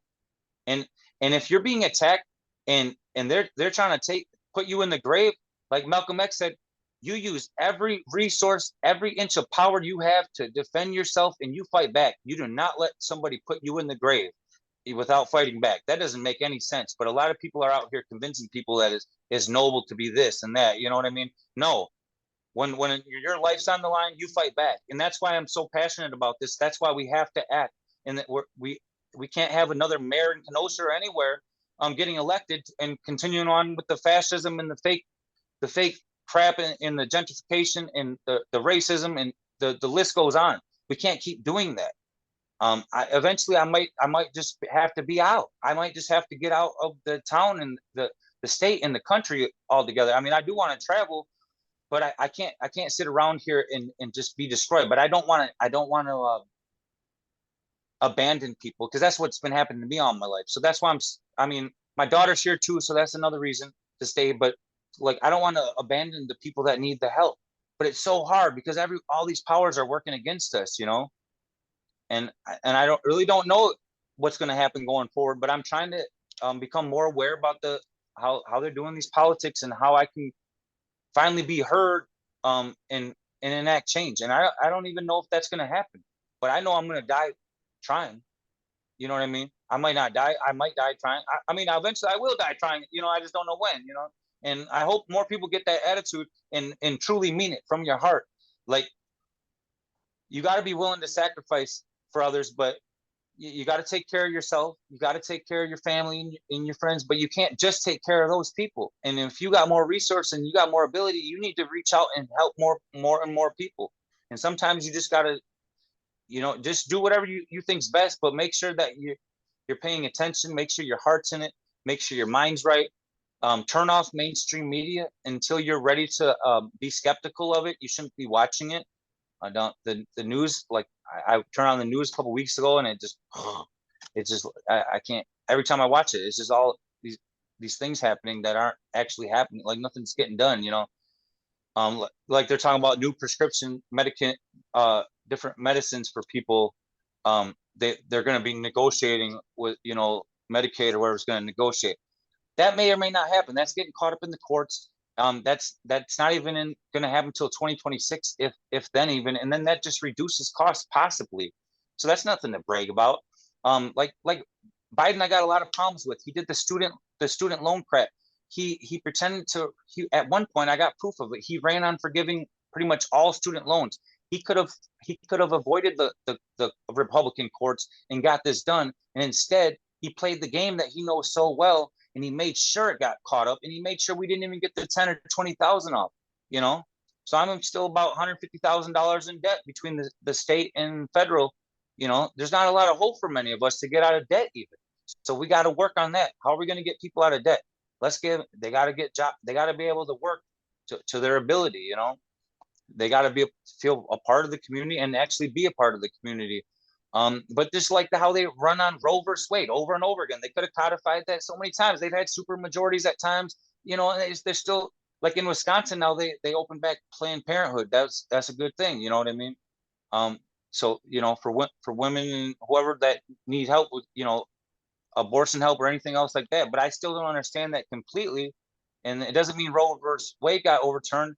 And it's more complicated than that, anyways. But people need to pay attention and vet every candidate, including myself. Vet us completely. Vet us. Get to know who we are and what we're about and our history. Some of my history ain't the greatest, but I can explain myself. I don't make up excuses either. I am not perfect, and I've made many mistakes. You know, we have to be accountable for ourselves. But we also like every single president besides Trump as slave owning ancestry. Most people don't know that. Even Obama and even Kamala Harris. But it doesn't mean they're evil. But their evil means they're evil, and the fact that they all are connected to these former slave owners, it's like the slave owner never left, you know. And then Trump, no, he doesn't have the ancestry, but he's got the attitude. You know, he said he was going to make Mexico pay for the border wall. He couldn't get that done, and then Biden got them to pay $1.5 billion earlier this year. There's been more. He made Mexico pay for the border. You know, Biden did that, not Trump. And there's been more deaths at the U.S.-Mexico border, I think, in 2022 than at any border in any part of the world. I think the military, the police, and the border budgets went up by billions, and they're the highest possibly in the history of the world anywhere. I can't verify that for sure, but I'm pretty confident it might be true. Definitely in this country it is. So it's just fascism growing and growing and growing, capitalism growing and growing and growing. Guess what that does to the poor and working class, disabled people? It suffocates us until we're all dead. Until, you know what I mean?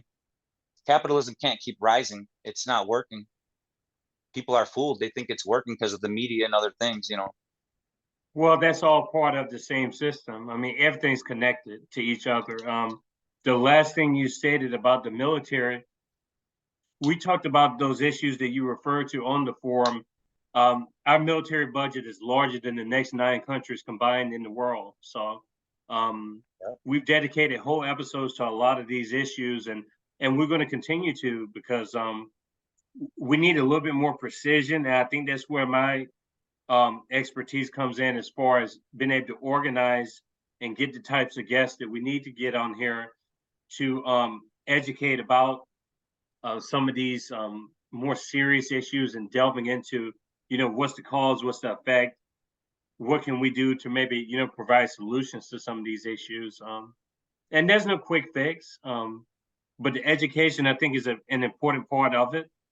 And that's kind of the contribution of the forum, is to serve as a public education forum, because it is difficult for people to find the answers that they're looking for. It's not an easy thing. If it was easy, we'd be able to circumvent the system. And Right. that's been done many times in the past. And when people do try to circumvent the system, they disappear. And we know. Yeah, exactly. So yeah, it's easier said than done. But hopefully, conversation by conversation, we are able to reach people and at least get those people to question, step back a little bit. Hey, what's going on here? You know, maybe it's not as attractive as it seemed at first glance. But I'm going to link all your information in the description. Mr. Randy J. Delaney, this is a wonderful episode 60, and we will be in close contact for sure. Be sure to tell your audience and your friends and loved ones about Kiko's Free Thinkers Forum. I hope everyone else does the same, so we can get some of these smaller platforms more visible. But I think tomorrow we have Jasmine Sherman. Jasmine's going to be on the forum again, episode 61. to talk about their campaign, Jasmine's run for president of the United States. Jasmine Sherman is currently, I believe, they're in New York City, and there was the protest against the fossil fuel industry that's been pretty documented right now. I have my own views about that event, but hopefully I can ask Jasmine Sherman tomorrow about their involvement in this event and what exactly that's about, and Sherman's platform for the 2024 upcoming presidential race. But in the meantime, beautiful people, enjoy the rest of your afternoon. And Mr. Delaney and I'm pretty sure we'll talk soon. And Yes, we will. and the episode will be released at 4:00 p.m. Central Time. So expect it to be released in a few hours, okay? On the official YouTube channel, Kiko's Free Thinkers Forum. Subscribe, like, tell your friends and family, and enjoy the rest of your day. Cheers, everyone. All right. Love.